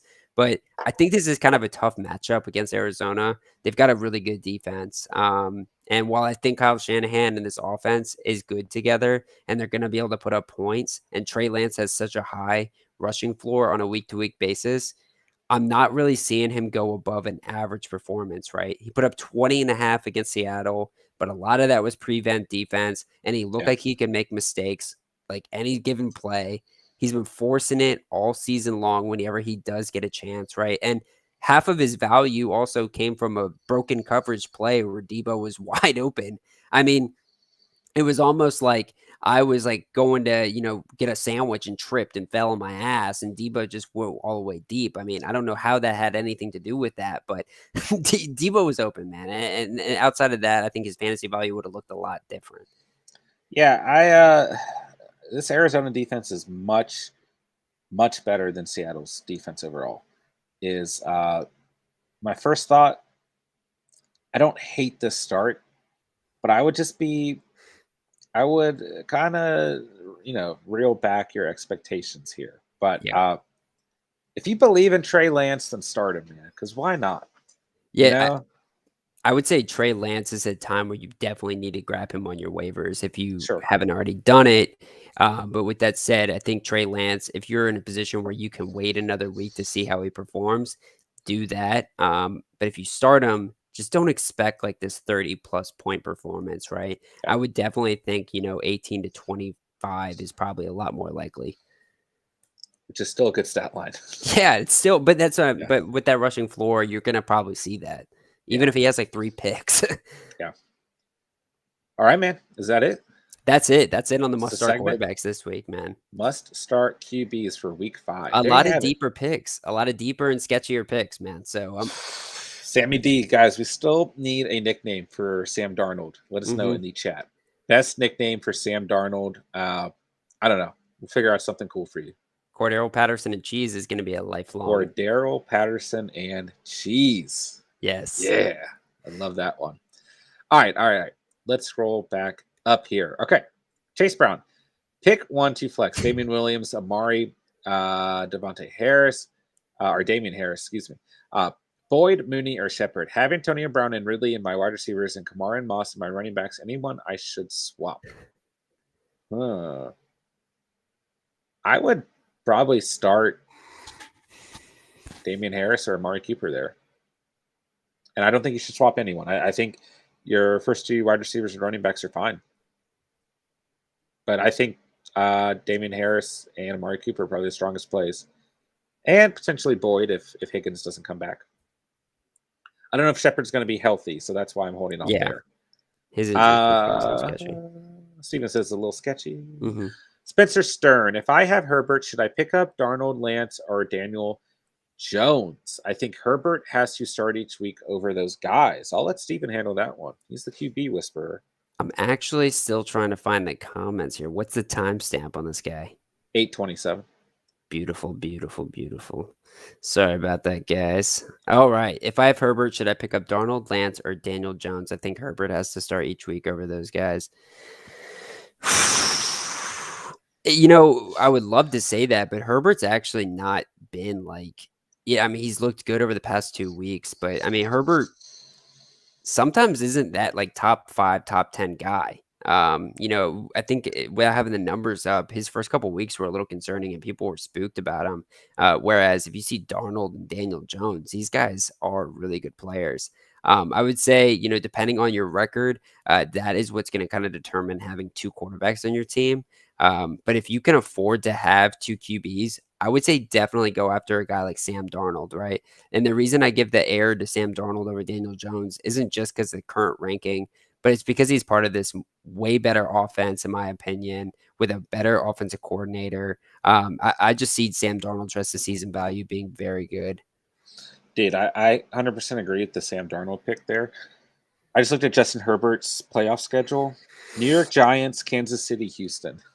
Wow. Yeah, that's Wow. nuts. That's nuts. Hold on to Herbert if you got him. Jane Scott, it was Dusty. Yeah, sneaky, sneaky man, Dusty. Ryan Hayes, this guy said he would give me Jacobs and Waddle for Michael Thomas. Both would sit on Ooh. my bench, so I don't know if I would just hold Michael Thomas and wait till his value increases or make this trade full PPR redraft. I would take the trade personally. Yeah. Yeah, definitely. I um I would absolutely take that trade, Ryan. Especially for Waddle. I love Jalen Waddle so much. I think he's got some serious value rest of the season. And I love me Josh Jacobs, so I would take Yeah. the on Don't terms of the love catch it. fam. Take that trade. Litsky, LOL. What's up, Steve? My fault. All forgiven, my guy. Yeah. Spencer Stern. I drafted Michael Thomas for trade value and possibly great late season player. I don't disagree with that. I'm just concerned. I think we're both concerned about the Michael Thomas situation. Litsky, I have someone offering Waller and AJ Brown for one of my running backs. Should I try and do something or deny it? I have Henry, Chubb, Mixon, and Henderson. I wouldn't trade away. Oh, man, I I like feel like all we gotta 4 of those running backs. But Yeah, for Waller, and AJ Brown's value, I think it is gonna tick up I once he gets think healthy. as much as I like our guy D10Ds, that's the odd man out. Yeah, that's the odd man out. I would actually do that trade too if somebody I would proposed that to too. me. Just adding Waller to your roster.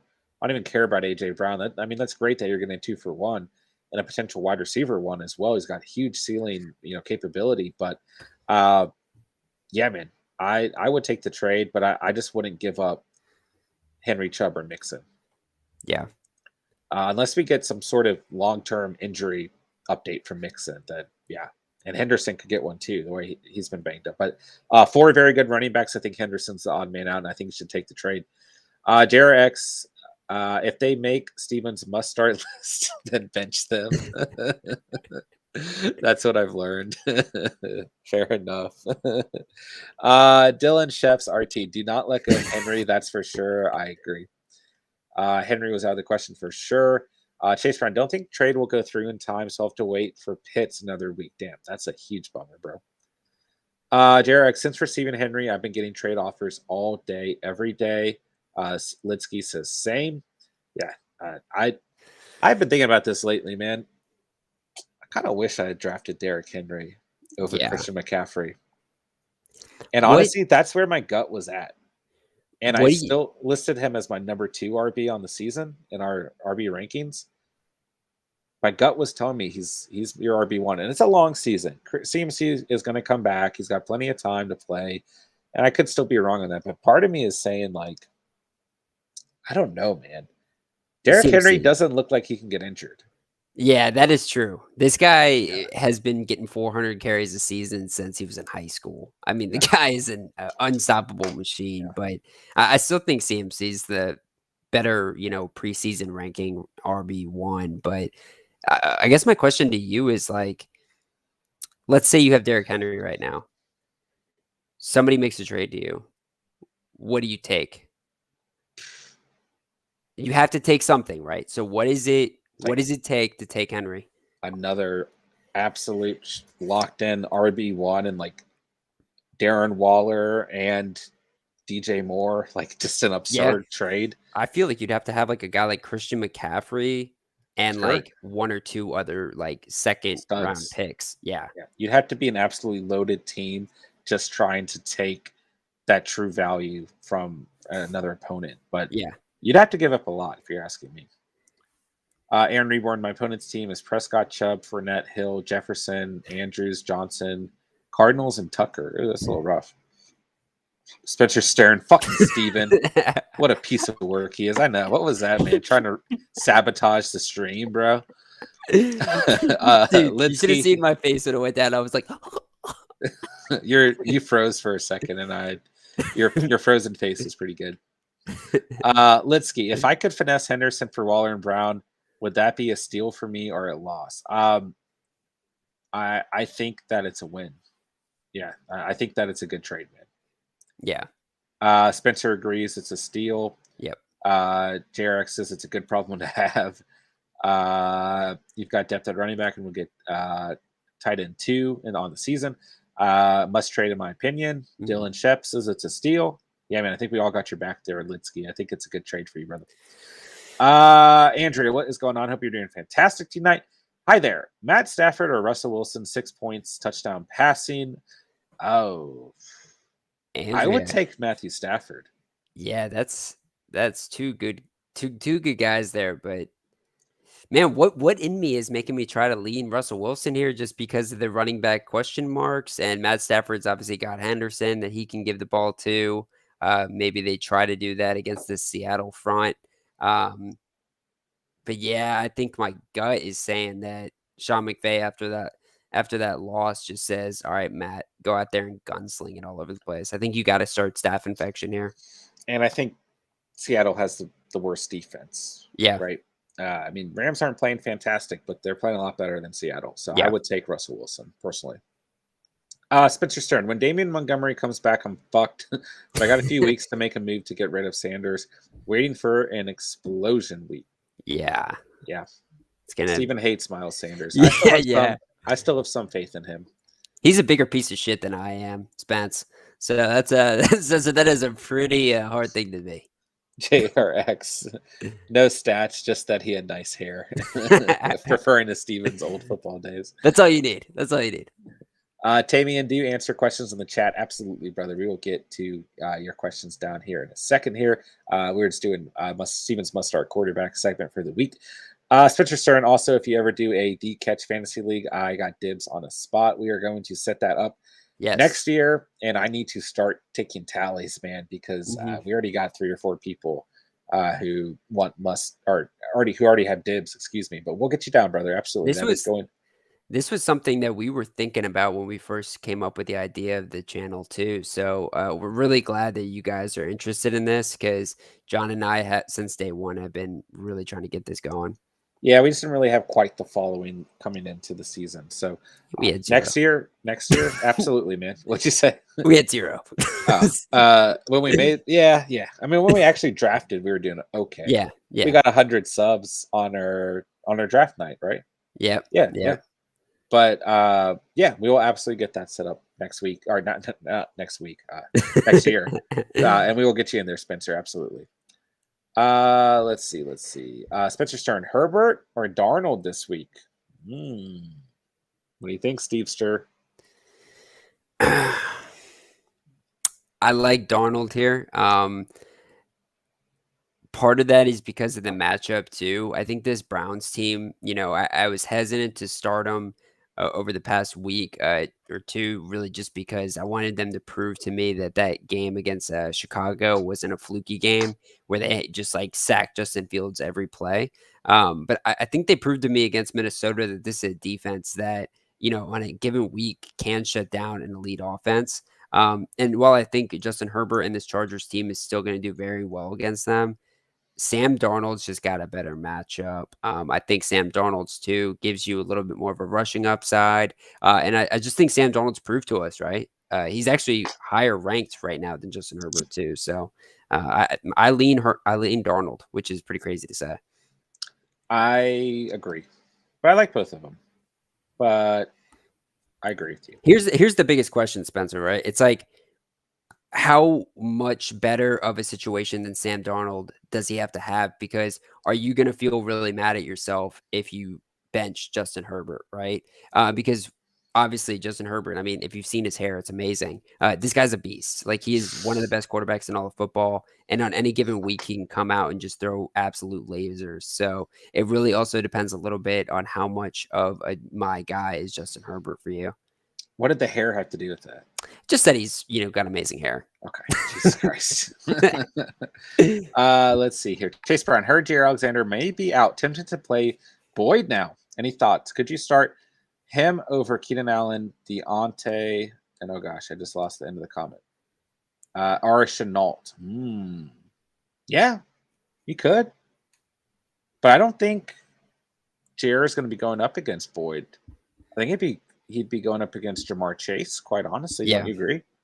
Yeah. And when he got hurt, that was also a pretty wild thing. He went up to smash Najee Harris and just was like, it was one of those times where the defender gets hurt from the hit. Yeah. Yeah. I do actually think Jair might actually be out of this game, which is really bad for the Packers. But I think you could probably start a guy like Boyd. But man, all those three other guys are really solid too. It's a good problem, Chase. You got a lot of good receivers Yeah. there. Dylan Shep's RT. I drafted Tannehill. I've been streaming quarterbacks since week 1. Yeah, that's one a lot of guys missed the mark on, including both of us. I mean, luckily we didn't end up drafting him, but we were both high on Tannehill and where you could draft him going into the season. So Do you think Tannehill turns it around?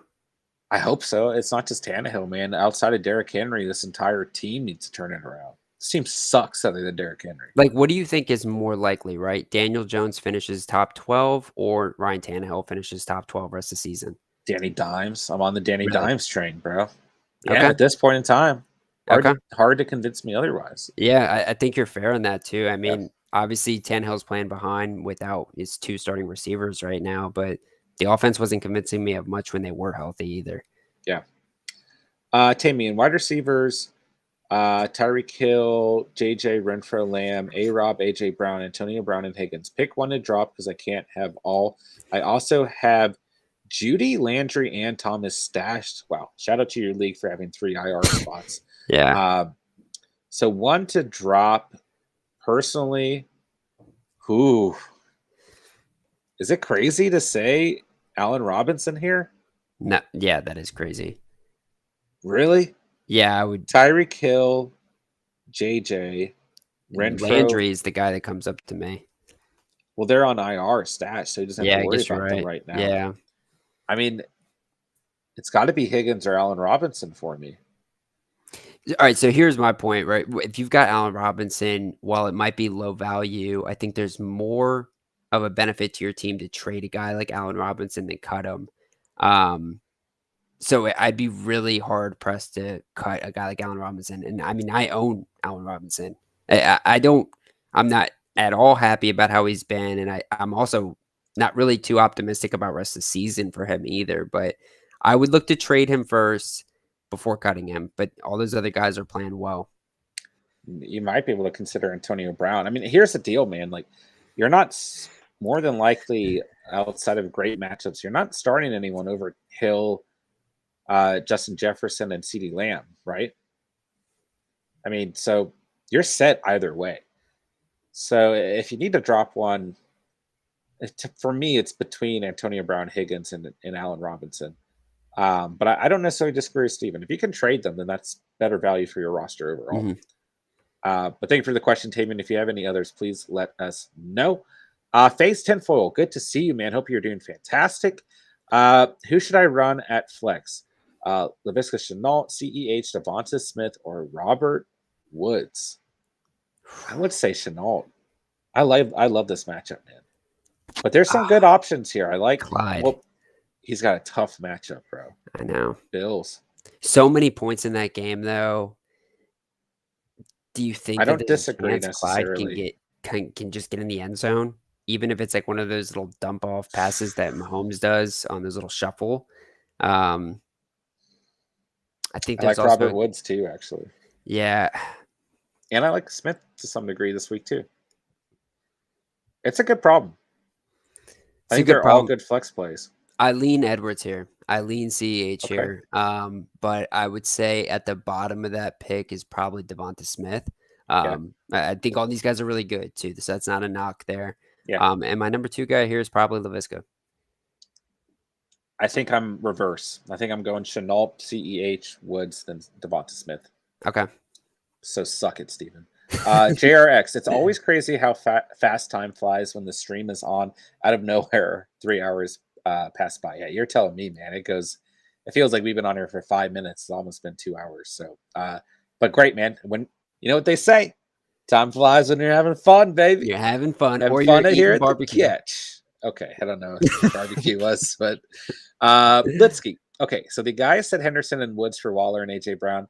Is it still a win on my part? I would say so, because you don't need Henderson, right? We like D10Ds a lot, but you're still getting tight end 2 on the year more than likely, who's undeniable value at the position. Maybe 1. Yeah, I don't disagree. And I think Woods for AJ Brown is pretty even when AJ Brown comes back healthy. So I would say it's still a win for you, Litsky. Spencer Stern just dropped Bateman for Darnold. I like that move. Yeah, for sure. You gotta look at this Ravens offense a little bit objectively, even though Bateman's an attractive rookie to have on the squad just because he was so good in college. But this Ravens offense still is not one of the higher passing volume teams in the league, obviously, and Lamar Jackson is not the best throwing quarterback. So that's not a good recipe for success. But then everybody else has a low target volume on a per week basis. And it seems like Hollywood Brown's the guy to go to on the outside if it's not going to be Mark Andrews in the middle. Yeah. Yeah. I like this move a lot, Spencer. Juke, got another trade for you guys. I'm in desperate need for wide receivers. I'd give up Kittle and get Tanyan and Lockett. I don't hate it, but quite honestly, I would look to see if Dalton Schultz is still on the waivers or Mike Gesicki. I mean, I love Robert Tanyan. I was super high on him in the offseason, preseason, but he's not showing up at a consistent basis right now. That could change. He had a better second half of the year last year, but he does worry me as a fantasy player right now. What's going on with him, man? I'm concerned. Yeah. So I let us know, Juke, what other tight ends you can add to your roster. And if you're that desperate for a wide receiver, I mean, George Kittle's not playing fantastic, but I still like him more on the season right now than Tanyan. So let us know, Juke, who's available in your league at the tight end position on the waiver. All right, let us know if you have any other tight ends outside of Kittle already. Spencer Stern, I'd love to show you guys how fantasy is really played. I'd love it too, man. I would. Litsky, I can't wait to go undefeated in the Catch Fantasy League. I love Let's it, man. go. I love I love it, this. man. I I think it's love going to this. end up being a pretty big league. Yeah, this will be At good. least 14 people. So get ready, boys and girls. But yeah, we'd love to have you guys. We'd love to have you guys whoop our asses too. Dude, So I'm pumped, yo. yeah, I'm so yeah, excited for this. absolutely. Andrea, Matthew Stafford, or Russell Wilson, 6 points TD. Hi, guys. Yeah, we both agreed, I believe, on Matthew Stafford. Mhm. Although Russell Wilson's not an awful play, I think we both like Matthew Stafford more. Litsky says Stafford. Spencer Stern, guy I'm playing has more. I have Keenan, so I have the stack and the block of more, so it's tough. Having more is always a good thing, though. Yeah, yeah, it is tough. Wow. JRX, is your actual draft board on your thumbnails? No, it's not. No, that's not our actual draft. Do you guys like that thumbnail background? Because I've always liked it, and I think it looks cool, and I think it's like a nice, aesthetically pleasing background. But let us know if you guys think it looks dumb or anything, because I make all the thumbnails, and I'm always looking, for feedback on how to improve them. But I feel like that's a nice background. But no, it's not our actual draft board, DRX. That would be probably a good idea. Maybe I could go back and find ours and make that our thumbnail background. Spencer Stern. If Kevin King is guarding Boyd, Boyd is a top 5 receiver this week. I don't Yeah. necessarily disagree. Jair is out. He may need season-ending surgery. Hence why I wanted the Packers to get Gilmore, but our front office is full of dipshits. I didn't realize it was that bad for Jair. Yeah. So thank you guys for updating me on that. That's very fantasy relevant. That's relevant for a lot of reasons. So good call, Spencer. CEG1212. Hope you're doing fantastic tonight. To any new faces out there, hope you guys smash that like button. First of all the Catch fam, go ahead and smash that like button if you haven't already. And to all you new faces, hope you guys consider subscribing down below and becoming part of the Catch fam. Nonetheless, we do appreciate you guys coming out and just showing support and asking questions here tonight in our fantasy Q&A. Trey Lance or Tannehill on the week? Good question. I'm gonna let Steven take that. I'm going Trey Lance. Yeah.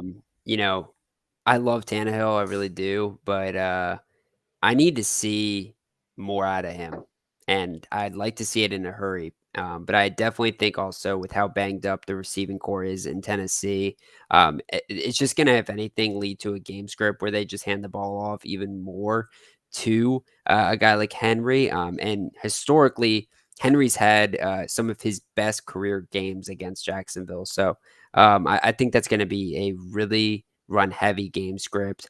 So yeah, man, I think that for sure is going to be my answer on that one. But same time too, I mean, I like Trey Lance's value at floor, right? And even though I think he's going to be average to a little bit above average, he still does have the chance to absolutely break out with a full week of practice with Kyle Shanahan. I think there's going to be a lot of design run plays for him. And this guy is a lot faster than I think we are all aware of. Unless you watched his game college tape, I mean, this guy is really freaking fast, and I think he's gonna ball out when he does get fully unleashed. Tannehill's had at least 18 points the last 3 weeks and plays Jacksonville. Yeah, I don't know. That'd be your argument. That's your argument, yeah. But Yeah. he played Jets last week, and he lost. So That doesn't matter in fantasy, though. matters to me as a human being. He lost to the Okay. Well, Jets. there's your answer. Yeah. There's your answer. Let us know if you have any other fancy questions tonight. CEG 1212. Appreciate the question. Spencer agrees. Lance is the better starter. Litsky. Okay, last question, I promise. Chubb or Henderson this week, since the trade doesn't process until next week. Henderson. And that's actually very, in my opinion, that's a very good circumstance for you because Henderson's going against Seattle, who's dead last against opposing running backs in the league. I believe that's still the stat. I don't know if it's changed, but even if they're not, they're 30th or 31st. So I like Nick Chubb, man. I never want to talk you out of starting our guy, the Chubbster, but just based on the matchup alone, man, short week, their defense is going to be probably worse than usual. Nick Chubb's got a pretty tough matchup versus the Chargers, right? Yeah. He'll probably still have a pretty good stat line, but overall, I think Henderson's the better start. Man, Spencer, what a piece of shit John is, right, man? Chubb all day, right? Chubb all day. No, but in all seriousness, Henderson's got a good matchup. I think Henderson is probably the guy I'd probably go with here. Yeah, Spencer says Chubb. He's due for a TD. I don't necessarily disagree with that. Like I said, I still think Chubb's probably gonna have a pretty good matchup, or a pretty good stat line. But I think Henderson's got the better matchup. Yeah, for They're sure. both good starts. I don't think you're going to be disappointed either way. It's a good problem, better than my problem, which is like running backs in the grave. IQ, what's going on, man? Good to see you tonight. Hope you're doing fantastic. Trade Mike Davis and Robert Woods for Yep. Keenan Allen. Yep. I would say yes because, Yeah. in my opinion, Mike Davis has very little fantasy value right now, and you're just getting an upgrade at the receiver position. So as long as you're confident in your running backs, I think it's a good trade, and I think Steven agrees. I'm kind of freaking out about Mike Davis rest of the season, Yeah. honestly. I mean, it's not just Cordell Patterson and Cheese. It's also Wayne Gallman eating snaps up too, right? So Yeah, guy the gallbladder how out of much nowhere. more relevant is Davis going to be? I don't know. I don't know. But yeah, I also, He's still got nice legs though. dude, those legs. Saquon-esque. They're like just AJ tree Dillon-esque. stumps. AJ Yeah. Dillon-esque. Steven knows all about players' legs out here. Okay. Litsky facts. It's frustrating having Hunt steal the TDs. Yeah. Juke. Jared Cook, Conklin, and Johnny Smith are the top waiver tight ends. Okay. Then I don't know if I like the if you're really desperate enough, then I still think it's an okay trade. You're still losing Kittle, which is gonna hurt. It's going to hurt. I would probably turn around and pick up Jared Cook. I think he's probably the best 3 tight ends out of those guys on a consistency basis and a target volume based basis as well. Mm-hmm. But I think it's still a good trade if you're desperate at wide receivers, Juke. Spencer, it's still not confirmed. It's still up in the air, but the Packers reporters are saying the surgery he might need would take him out. Damn, that sucks, man. Wow. I love Jair Alexander. He's one of my favorites. He's a beast, super underrated. And sorry for you, Spencer, as yeah. You're a Packers fan as well. Jamie Carey, what is going on? Good to see you tonight. Barkley and Deontay Johnson or Henderson and Thielen and Standard. Ooh. Standard is always good for Adam Thielen, Mr. Touchdown, man. Yeah. And I kind of like Henderson. I don't want to bet against Barkley, man. He's going to be very involved. It's a divisional game. Henderson's got the Seahawks, though. So I guess you can't take Barkley and Thielen. That sucks. Hooked on a Thielen. Yeah. Sorry. Hooked on a Thielen. I would lean here. Dude, Deontay. I'm gonna lean Thielen and Henderson here. I am too. Yeah. That's the answer. Okay. Aaron Reborn. Hey, can you rank these wide receivers? Marvin Jones, Allen Robinson, Sterling Shepard, Myers, and Tyler Boyd. You want to take it? You're the receiver master. Look at that face. Steven's ready. This is a serious face right here. Yeah. So this week, all right. I'm gonna go Jacoby Myers at 1 out of this, to be honest. Obviously he was in the video. I'm pretty high on this guy this week. Shepard, on a normal basis, I would put him very top, 1 to 2, but still a little banged up as well. So let's assume he's fully healthy. I would put Shepard at the 2 spot, right? Going up against Dallas. I think he's going to get his touches for sure, like he always does. Then at number 3, I'm going to put Tyler Boyd. And then that's going to be followed up by Marvin Jones. And wow, that's just so sad to say that Allen Robinson is that far down on my list. Yeah. It's bleak, guys. It's bleak. And I want to give good word to Allen Robinson, but we need to see that he's actually alive and not just like, somebody who stole his body and is playing in his body right now, because it doesn't look good, guys. Yeah, I agree with those receiver rankings, actually. We agree on something for once, Steven. Yeah, it's difficult agreeing with you because you're so dumb. Okay. I was looking for a cooler word, but yeah. I had to resort to the preschool comeback. Nitin, what is going on, man? Hope you're doing fantastic tonight. What should I be willing to give up to get Cook? I would say Yeah, kidney, sure, yeah. You're Just, gonna have to give up a decent yeah. chunk. Man, I think right now with where, Dalvin Cook is at, it's a good time to buy him low. Mhm. Like, I don't think you have to give up as much as you normally would, right? Yeah. Uh, I would say, like, a low-end RB2 who's still playing pretty well, and, like, a It's gonna be a wide package receiver deal. too, yeah. I mean, you're gonna wanna look at, whoever in your league has Dalvin Cook, what positions they're looking at, and then I would offer 2 players to initially start, and if you have to go 3 and you can, afford that, then I think you can throw a couple mid-tier players and still get Dalvin Cook right now. So, follow-up comment below, Mixon and Lamb too much for Cook. I'll go first on this. To be honest, yeah, I think that's too much. Yeah, I agree. I think it's Um, too much. I think the way Cook is playing, while he could play much better down the stretch, I think Joe Mixon's gonna be pretty close there, guys. Mhm. And I think Steven definitely agrees. Yeah, I Nit think he's used so much more too. I mean, we're seeing that this Vikings offense is almost blowing up into more of a passing offense. Yeah. Let us know your full roster, Nitten, and then we will further evaluate your trade potentials there. Spencer Stern, as of now, his absence is indefinite as the Packers prepare this week to travel to Cincinnati straight from the Packers website. Yikes. I gotta jump in here. I hate when people use the word indefinite with injuries. It's like, come on, give us some, 1 week, 2 weeks, a day or 2 days, I want specificity, and I've ruined that word. Specificity? Wow. This Spec is great. specificity? Okay, on to the next question. Jason Kenobi. What's up, brother? Good to see you, man. Good to have you here tonight. As always, we love our guy, Jason Kenobi. Okay. Yes. Just picked up Alex Collins for McCole Hardman. Such an evil little laugh. I think it's a good trade, man. Or not good trade, good pickup. Good to see you tonight, man, of course. Greg, what is going on, man? Good to see you as always.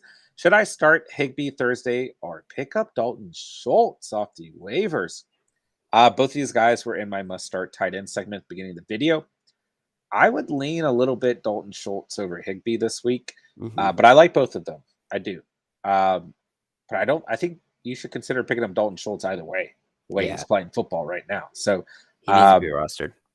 think you could end up flipping a coin, but I'm leaning. If Dalton Schultz's heads, I'm wanting that coin to land on heads and Higby's tails. So I like both of them, but I would lean Schultz. All right. Spencer Stern, I may be biased towards Chubb because I got him right now too. Fair enough.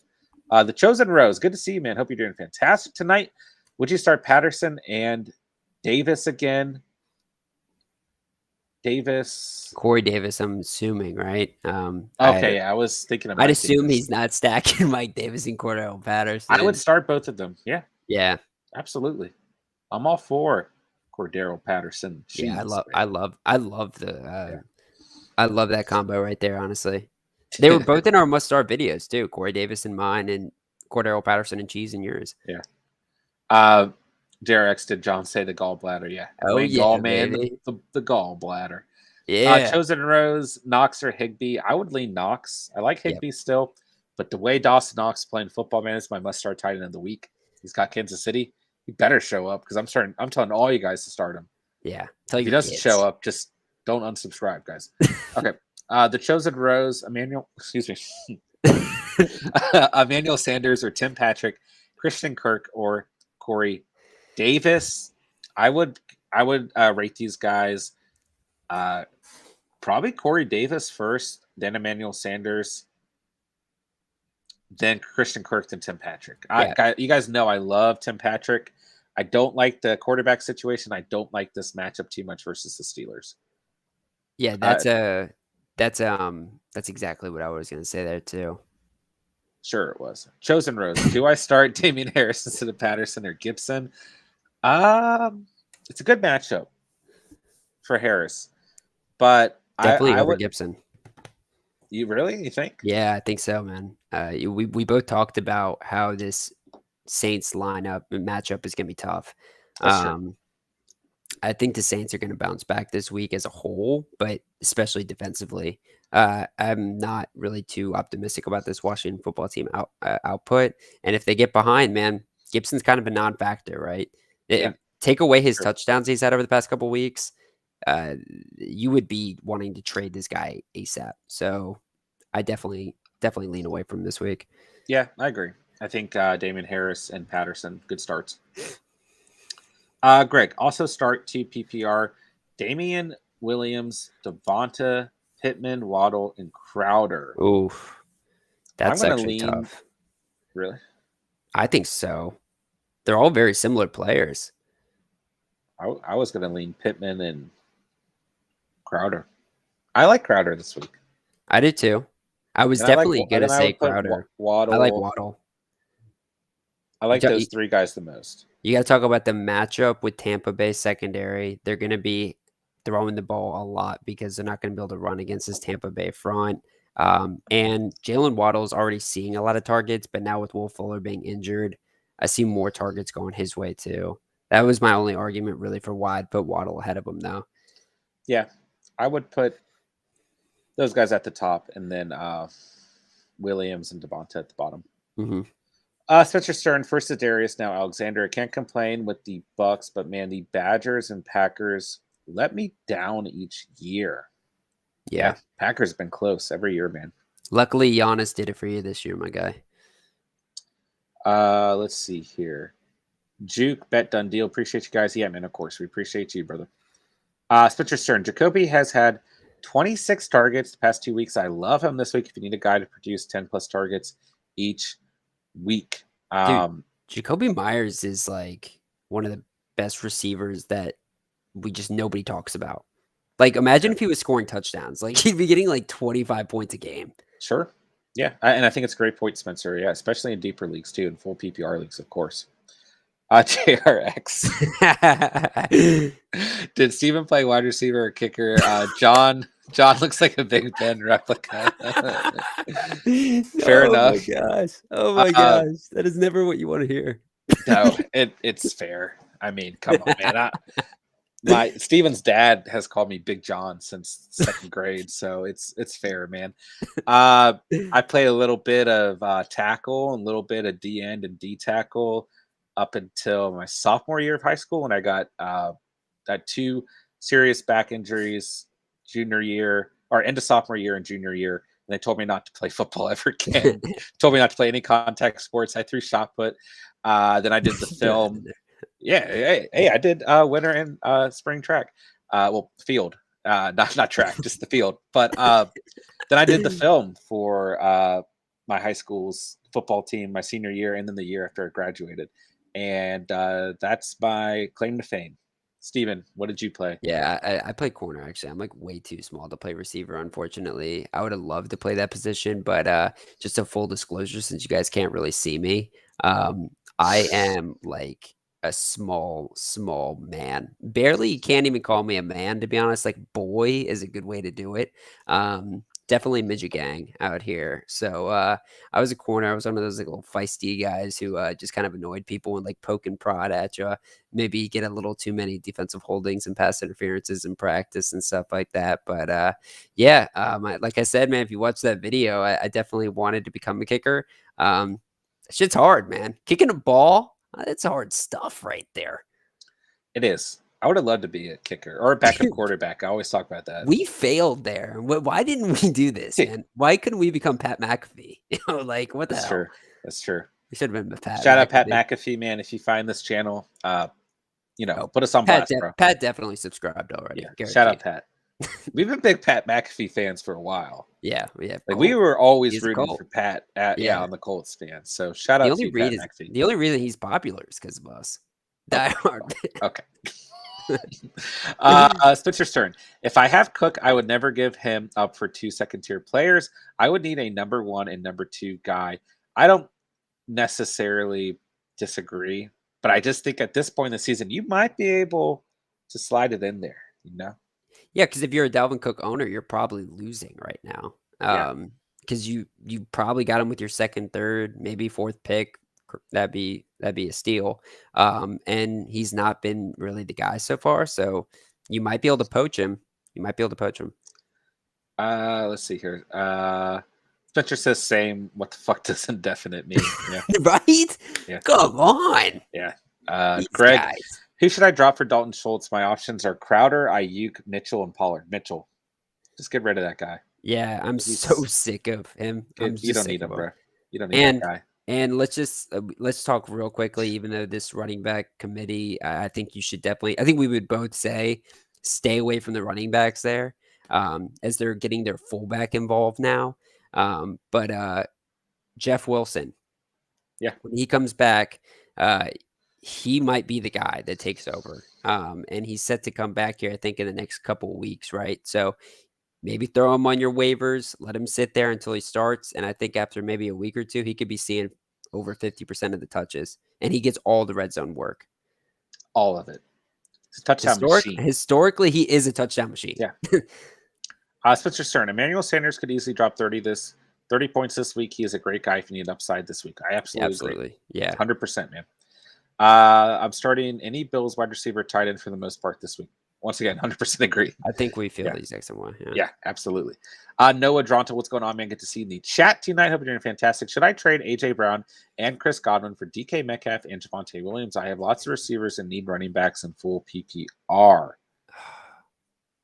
Yeah, if you're desperate enough for a running back, and you feel confident in the rest of your receivers, I mean, I'd like to see the rest of your roster, but I don't think it's the worst trade.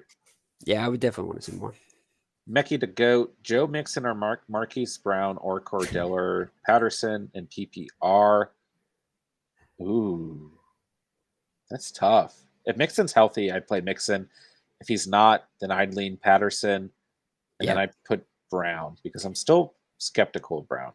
Yeah, and it's kind of unfair, right? Because I think Marquise Brown has proved that we should have faith in him. But I mean, I think Ben, who he's had him on his bench all season, he can't trust him, right? But I think Brown's got a tough matchup this week against Indy. Yeah, I agree. Spencer Stern, he is yet to have his first touchdown. Jacoby's first touchdown is going to be monumental. Yeah, we need to celebrate on the channel when this happens. Yeah, we'll just automatic live stream and Jacoby Myers scores. Spencer Stern, Steven is a midget. And I saw this, and I was trying so hard not to crack up laughing. Yes, I am. You I like am. 5'4"? So I do have a handicap pass and everything. I mean, it's a whole deal. No, I am. I actually don't know what the cutoff is, but I am. I'm 5'5". I tell people I am 5'7". No, I wear shoes with kind of like a heel in. Well, I did wear I wore heel inserts to prom in high school. Yeah. But no, I didn't even always know that. yeah, it was really bad. But it was really hard to dance in those guys. Definitely don't recommend wearing heel inserts to any of you guys that might be height deficient. Yes.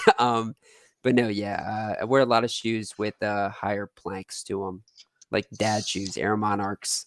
Those are my kicks right there. Okay. Dylan Sheps. I'm new here. Who's your guys' team? I have like 17 teams. Colts, baby, Colts. Washington football team. Sometimes the Colts, sometimes the Broncos. Baker Mayfield's behind me. It just depends on the day.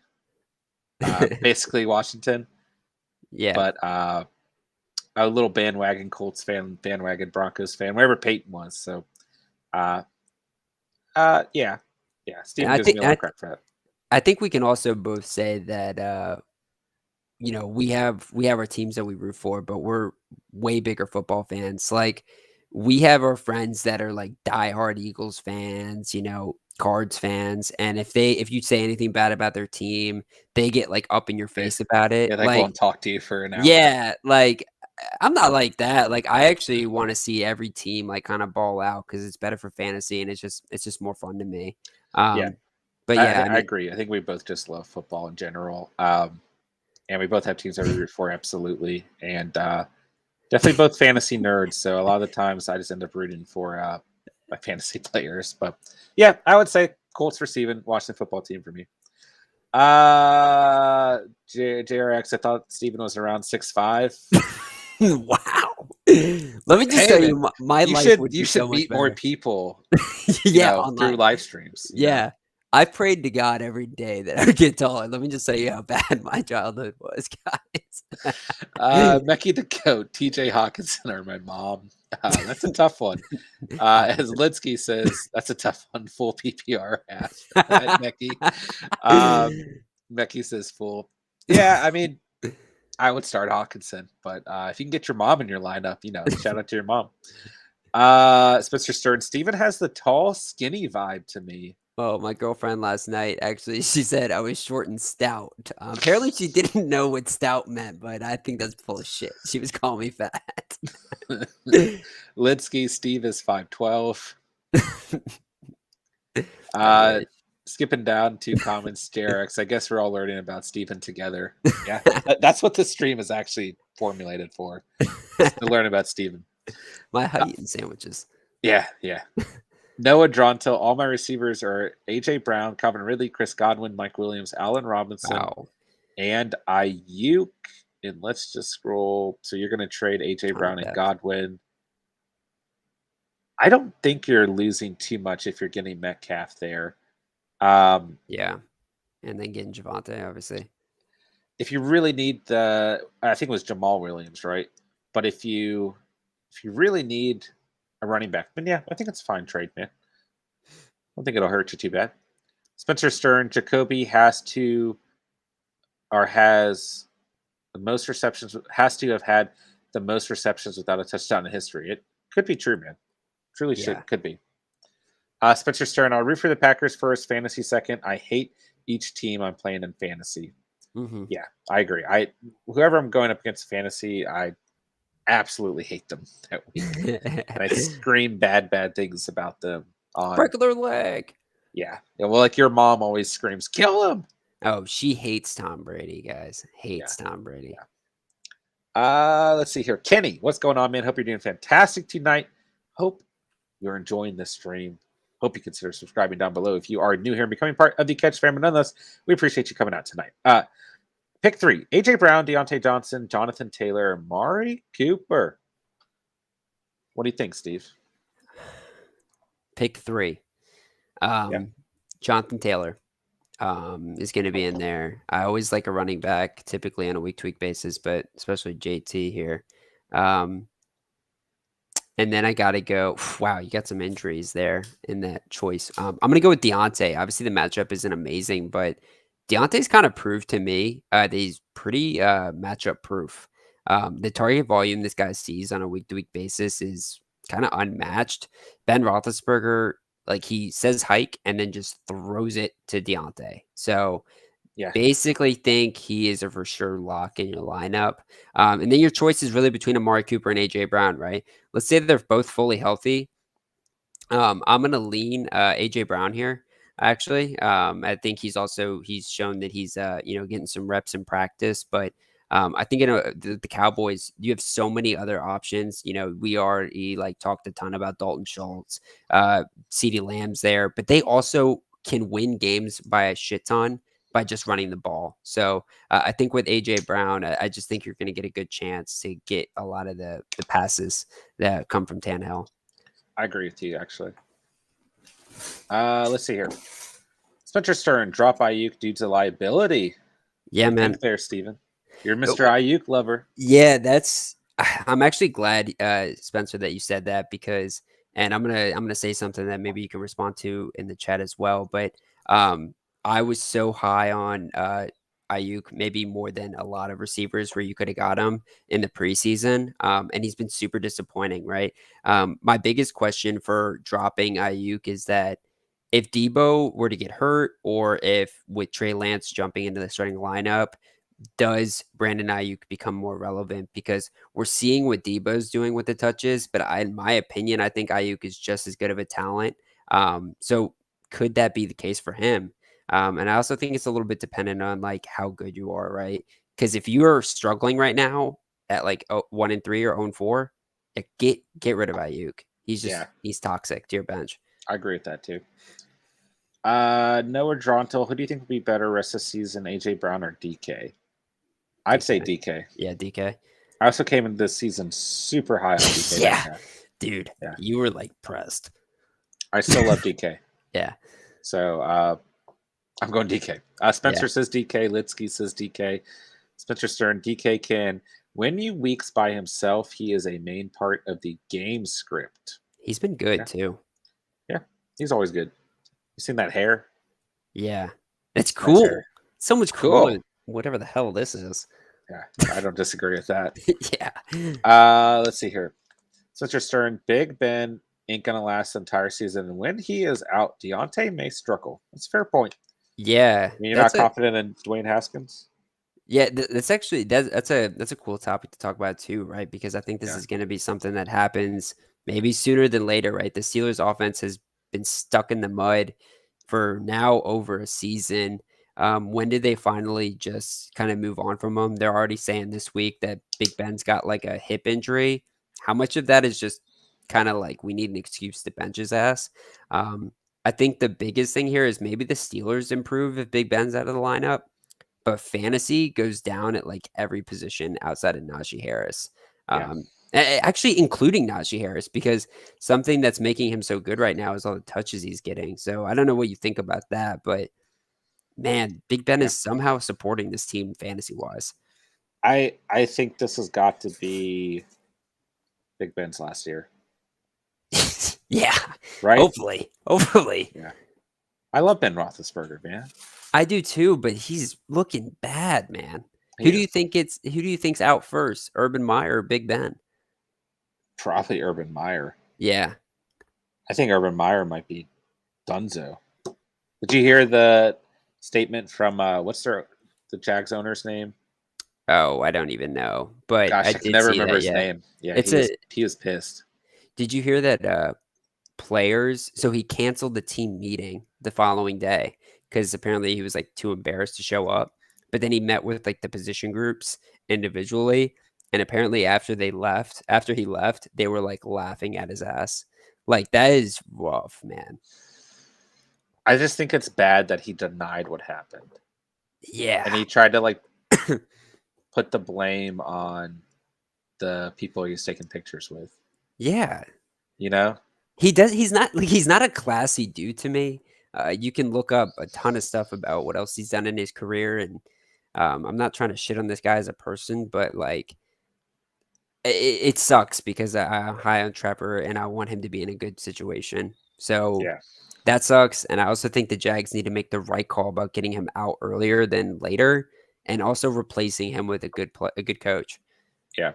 Maybe not I'm looking forward to seeing what who they can bring in there for Lawrence. And I love how this question about Big Ben and Deontay turned into Urban Meyer.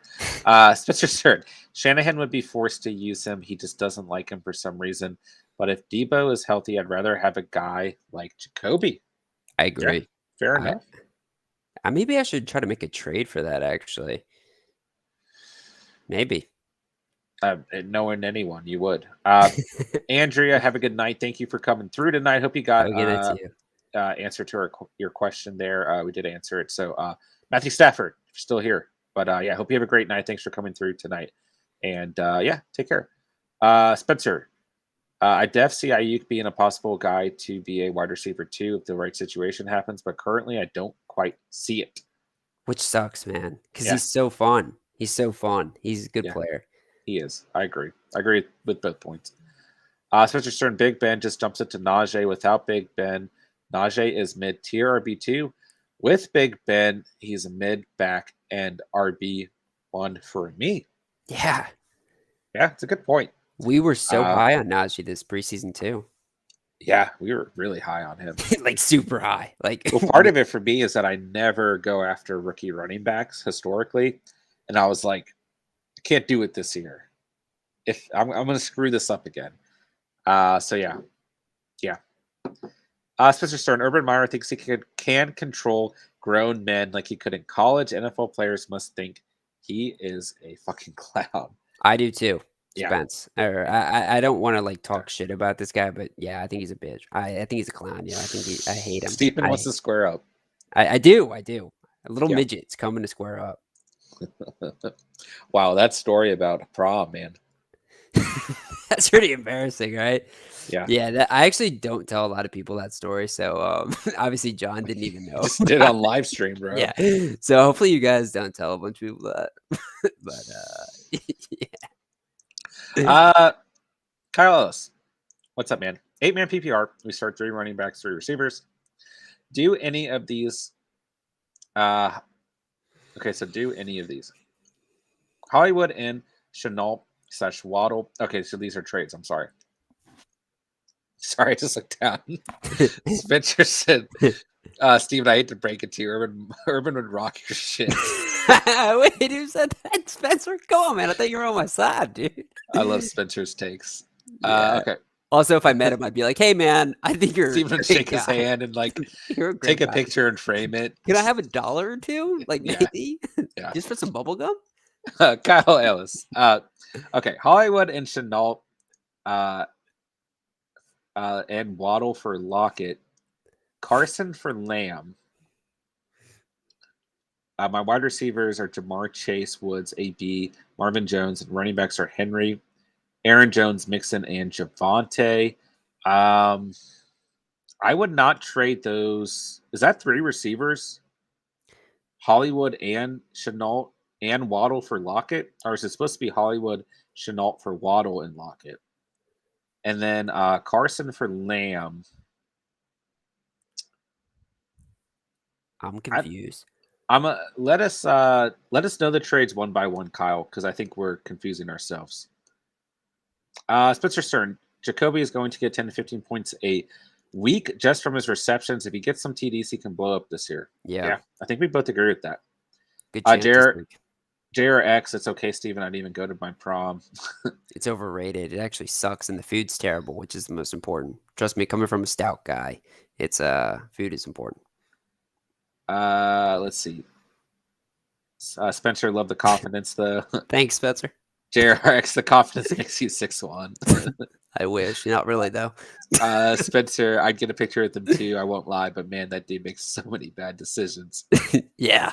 Okay. Spencer clarifies it's Hollywood and the choice of Chenault or Waddle. That makes sense. Okay. Sorry, Kyle. I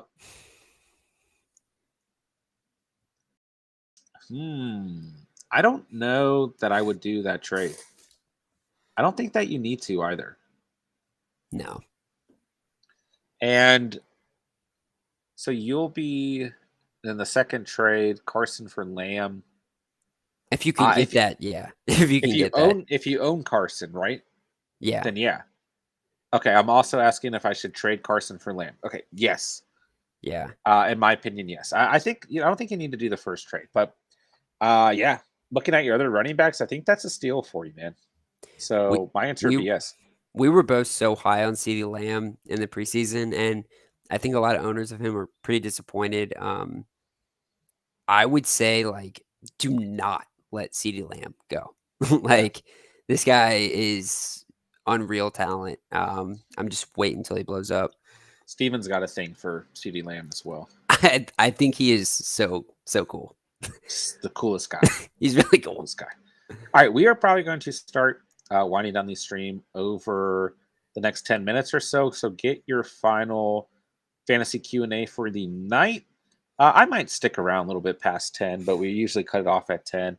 But I don't know, Steven, it's your call. But we'll go ahead and start to wind things down for the night nonetheless over the next 10 to 20 minutes at most, I would say.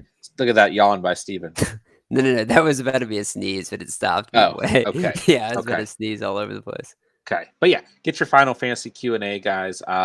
Appreciate all you guys coming through tonight, man. It's been a blast. It's been another good stream on the week. Got our must starts out, right? Must start running back receivers last night, QB and tight end tonight.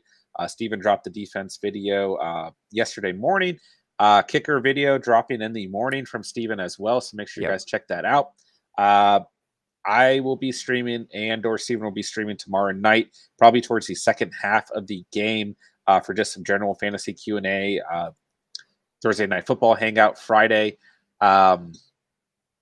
Maybe doing a podcast topic between Stephen and I on the live stream with fantasy Q&A, or I may just be doing fantasy Q&A. But nonetheless, look forward to that. And Saturday night, baby, Saturday night late stream, man, we'll be chilling for a hot minute. Always look forward to that throughout the week. And then Sunday we'll have a pregame stream and there's always a potential Sunday night reaction stream, but it just depends on the week. So plenty more to come this week, guys. Make sure you hit the notification bell. That way you guys don't miss any streams, don't miss any videos that we put out. But absolutely 100% appreciate all of you guys, all the Catch fam. And we'll work on winding things down for the night. But we got a couple questions to get to as well. All right. Spencer says, Kyle Carson has been dropping in my rankings. Carson is a guy I want to sell right now. Neck problems are terrible if they linger. I agree. I think it's a good trade for CeeDee Lamb. Absolutely. And if Spencer approves, we approve, you know? Yeah. Dylan Shep's stream is hilarious. I'm sub, yet very informative. That's awesome. Yeah, 100% appreciate that support, man. Means a lot to the channel. Nothing helps channel more when you guys go out and hit that sub button, become part of the Catch fam. But we love just watching this community grow, man. We're having a blast doing this. It's been a lot of hard work over the past, has this been 3 months or 4 months now? Yeah, man. It's been like close a to big 4 months now, I think. Big blur, but it's been a blast, man. This community is growing day by day. So I appreciate that support, as does Steven, man. So glad to see you had a good time in the stream tonight. JRX, I want you to sell Carson too, Spencer, but we won't get a good return. Kyle Ellis. Kyle's getting a good return with CeeDee Lamb, if you're asking me. Kyle Ellis, you think you do Carson for Thielen too, given my roster? I would. Yeah, and I mean, I see you're bouncing him around other guys too. You know, we're obviously a little spooked with Carson, and like Spencer said, like that injury isn't something that can linger, right? It can hang around for a while, but just make sure that you're not dropping in your targets too low, right? Don't start going after guys that are not great, because you could be the shittiest running back in the world. And if you're a running back who's seeing RB1 type of carries, you're still valuable, right? But I think Thielen is an absolute beast. So right now, Thielen and Lamb both are great targets. Yeah, I agree. JRX, looking forward to DC/Marvel talk on that Saturday night stream. We'll get into it, brother. Yeah, I know John is. Yeah, I'll be prepared, man. Yeah. If you guys are ever really bored and lonely, you can go look up my first YouTube channel. Actually, I don't even have the comic book content public, but I can make it public if you guys really care. But actually, just stay away from that channel. It failed miserably. But yeah, I'm looking forward to it. Fun, man. That was a fun channel. I thought it was cool. Got me a lot of good experience for this channel, so that's all that matters, man.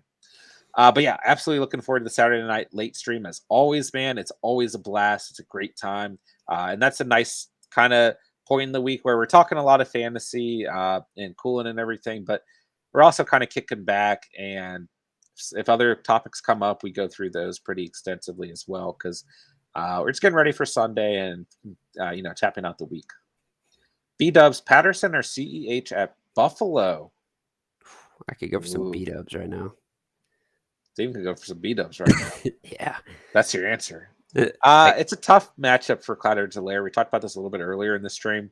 I think we both think he has a good chance just due to the high scoring capability of this game, of scoring and having a good stat line.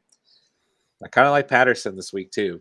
Yeah, I like Patterson here. I would pick Patterson, honestly. You know, remember last season when these guys played in the regular season? It was weird. It was like everybody thought this was going to be an explosive game. Allen was having a good season too. And then the Chiefs come out and they give it to Clyde Edwards like 100 times, right? Yeah. Don't see that happening this time. I definitely still see it being a just absolute bombs away type of throwing performances. So yeah, I think Patterson for sure is going to get more work. Yeah. All right, let's see here. Oh, I lost my spot. Okay, Spencer's turn. If you can get a guy like Lamb, Ridley, Keenan, I'm taking it in a heartbeat, Jerry. Never hurts to shop him to teams that need running backs. Absolutely agree. JRX, I might have to bite the bullet on Collins. It might not. It might be worth it. It's not the worst matchup. I mean, the Rams on paper look a lot better than they have looked against opposing fantasy running backs. So you have to bite the bullet, bite it, man. Beat ups. Thoughts on Lance taking over, or will it depend on this week's performance? I think we're both pretty high on Lance right now. I know Steven is for sure. Yeah, part of me thinks that, like, Kyle Shanahan, like, actually hates Jimmy Garoppolo. So if Trey Lance is doing anything, I think Lance takes over. Obviously Jimmy Garoppolo, actually, there's been some buzz that there's a chance he plays. I guess the injury isn't as bad as they originally said. I just don't see how Lance isn't the starter after all this.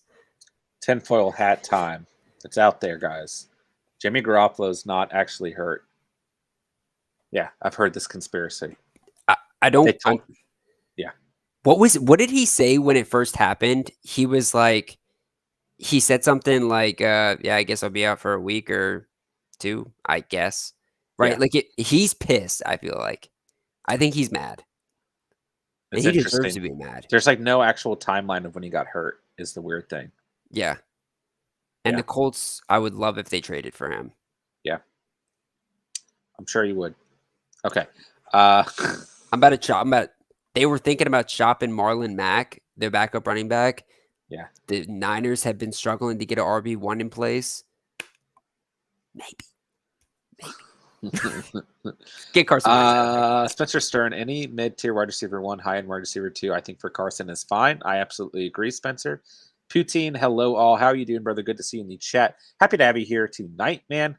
Spencer Stern, what's your guys' schedule for streams? I kind of enjoy putting my input into this. Helps me get better at fantasy. Nice. I'm glad that the streams are helping you out, man, and we appreciate you being here, and we love having you here as well. And your input's great, man. So you're helping. You guys help us as much as we try to help you guys as well. So love hearing that feedback, man. Like I said, at the moment, Monday night football stream with fantasy Q&A going into the next week.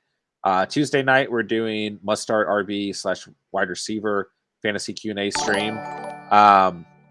Oh look, I don't know if you guys saw that, but now it's popping up on our screen when someone subs. Nice. Tuesday night, which is tonight. Or no, it's not. Wednesday night, which is tonight. I thought today is Wednesday. Yeah, I thought yesterday was Wednesday. Yeah. It's quarterback tight end must start stream with fantasy Q&A. Then we do a Thursday night late night stream. We're not really late night, but Thursday night football stream towards the second half with fantasy Q&A.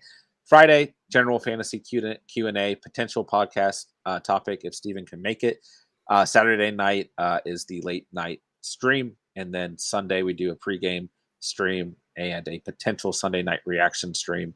So that's really where we're at right now. If you're concerned about missing any streams or any videos we put out, just go ahead and hit the notification bell and you won't miss a thing. We are trying to schedule our streams ahead of time so that you guys know when to tune in. But if you hit that notification bell, you don't have to worry about anything, guys. So let us know if you need any further input on that, Spencer. Alex Flores, I need help with my RB2. I have Mixon and Chris Carson, but if Carson doesn't play, I have Alex Collins, or I can sit Collins and wait till Sunday for Mixon to play, or not. I can play, or if not, I can play Perrine. What should I do? I think Mixon's got a good shot at playing. Yeah. Don't you agree? I do, and I mean, maybe he's limited a little bit, or maybe he gets spelled out a little bit, but I think he's got a better chance playing than Chris Carson, especially just because of how long each of them have before their games. It's tough, man. It's a tough move because you can't. If you're going to play Collins, you got to do it tomorrow. Yeah, I wouldn't do it, and that sucks. But I think that Samaje Perine is an okay start. I think it's going to be relatively similar to Collins' output, so I wouldn't worry too much. I wouldn't want to risk not starting Mixon if he does start. I don't want to lose that. Steven doesn't want you to lose it. Don't. Yeah. Spencer Stern, if you order B-dubs on DoorDash, order a kid's meal. The wings end up being cheaper, and you get fries and a choice of regular or chocolate milk. Chocolate milk? Shout out to Spencer, bro. That's the hookup right there. Guaranteed spot in the fantasy league. Yeah. Holy shit. I'm a massive chocolate milk guy. All right, I go hard for chocolate milk now. Chocolate milk's good. I like strawberry milk too. Let us know in the chat Oh, strawberry what milk, type of low milk. key. Back in Regular elementary milk, school. chocolate milk, or strawberry milk. Let us know in the chat. We really need to know. It's very important. Yeah. Poutine, Pitts or Knox this week? These guys were both in the starting tight end segment, must start tight end segment of the week. I like Pitts' matchup a lot, but if you got Dawson Knox, you're starting Dawson Knox versus Kansas City secondary all day long, baby. So yeah, both are good starts, but Knox is the better start and my must start of the week. Jared X Spencer, what's your go-to regular chocolate milk? Spencer says Poutine, that's tough. I like Knox upside more this week. I agree. Jared X, oh shit, we get into conspiracy talk. No, that's for Saturday night. Outside of Jimmy Garoppolo conspiracies. I'm down for conspiracy any day of the week. Yeah. I got really Spencer, deep into those for a while. more dark secrets about Steven. Spencer, chocolate for sure. Regular milk drinkers are weird as shit. They are. I kind of agree. Unless you got like a thick ass chocolate chip cookie, you just gotta cut. You gotta cut the sweetness. You can't dunk a thick chocolate chip cookie into a chocolate. Imagine being at somebody's crib, right? And the guy just grabs like a thing of milk, and he's just like, "You want a sip?" Like, yeah, milk. Dude, like drinking milk. Weird, I'll say drinking milk alone with nothing else to me is suspect. Is gross. Suspect. That guy's done some weird things. Maybe hopefully no one unsubscribes because of that statement. Big milk fans. But I'm not big on drinking regular milk. No, at all.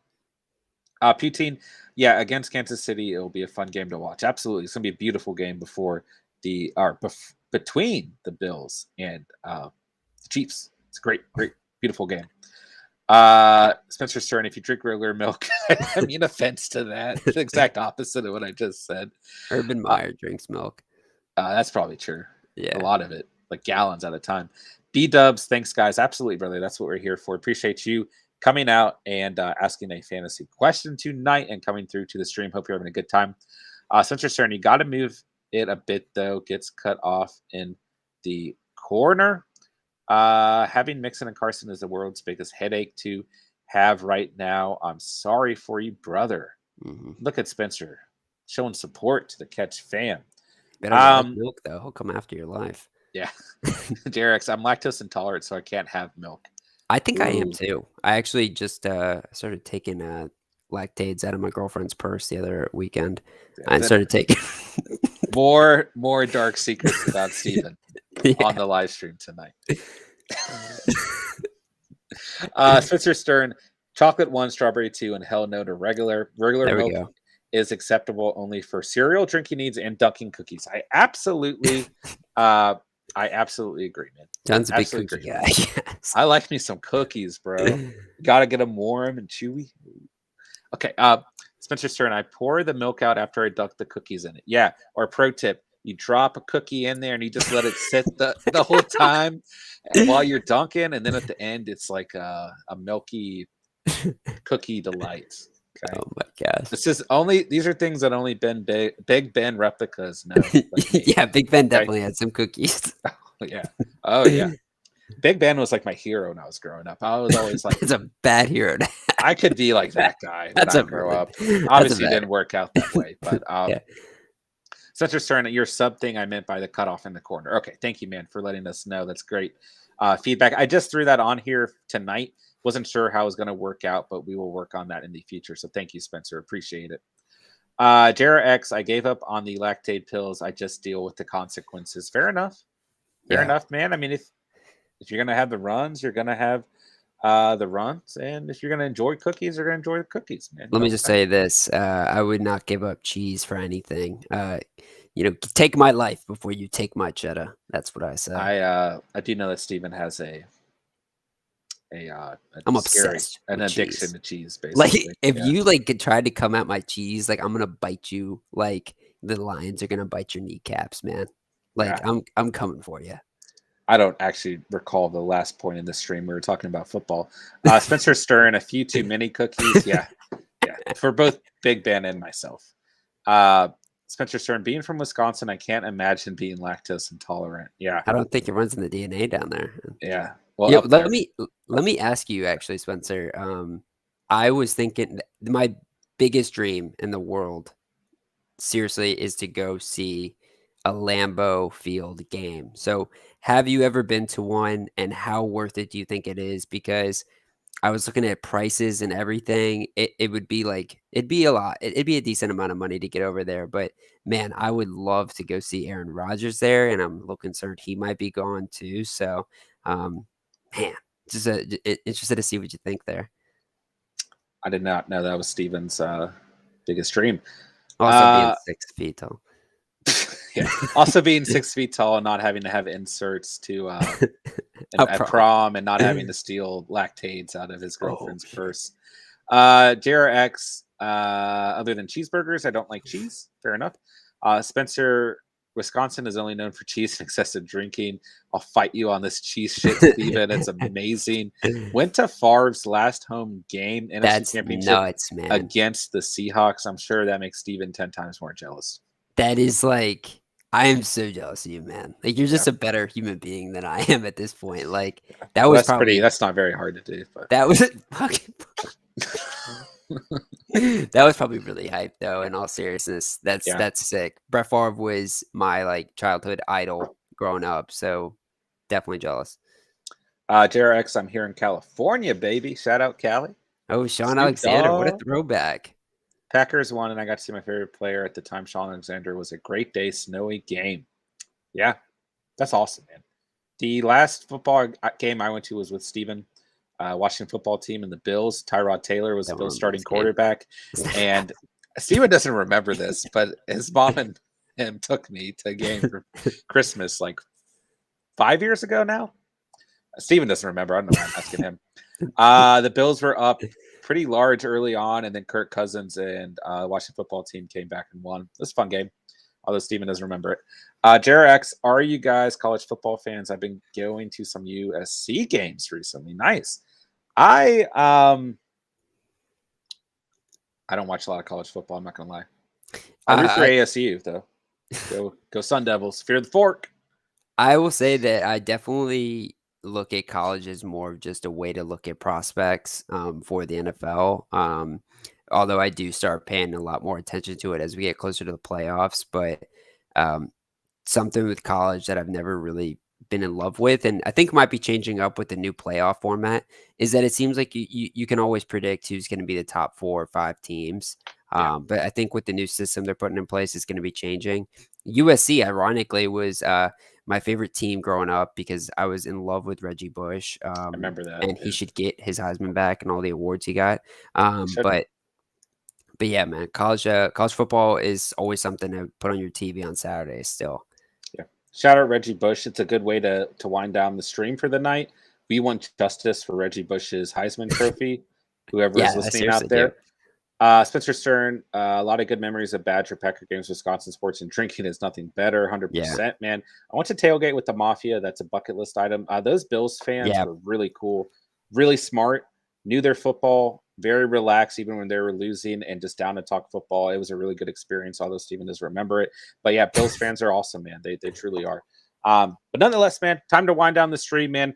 There you have it on the night. Week 5 must start quarterbacks and tight ends. Tons of fantasy Q&A, man. Tonight was an absolute blast. Loved hanging out with you guys, man. Loved getting some of Steven's dirty secrets out here tonight, man. Hope you guys found tonight's stream helpful and informative. Hope you guys had as good as a time as Steven and I had, man. Just truly cannot express how much we both appreciate all of the Catch fam, how much we appreciate you guys, appreciate any new members rolling through, any new members of the Catch fam subbing tonight.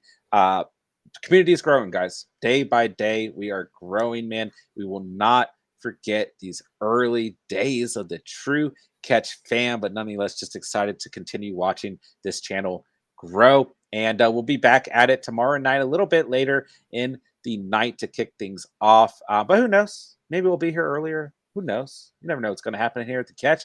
So we'll get tomorrow's stream scheduled and put up. We'll have Steven's kicker video out in the morning. So make sure you guys go ahead and watch that. If you guys did not already, we would appreciate it if you smash that like button 429. If you are new here and in the stream at this point, go ahead and subscribe, become part of the Catch fam. But got nothing else to say, man. I appreciate each and every one of you. So does Steven. Steven, do you have any final words for the night? No, man, just love starting to do these live streams with y'all. I love interacting with you guys. This is like my favorite part of the day. Getting to talk to guys like Jerry, Spencer, everybody here. Really appreciate everybody in the chat. And also, man, I love the fact that we have a lot of Chiefs fans. That's the best way to end it. Yeah, absolutely. Cheese is beautiful, man, isn't it? Thank you, Dylan. Is there a better way to end the night? Spencer, Jerry, Dylan, peace out, guys. Much love to the Catch fam. Peace out to everyone. Hope everyone has a wonderful night and a great day tomorrow. Stay tuned for tomorrow's stream. Got nothing else to say other than thank you all very much for watching and or listening. And remember, you saw it here on the Catch, baby. Oh, that was like not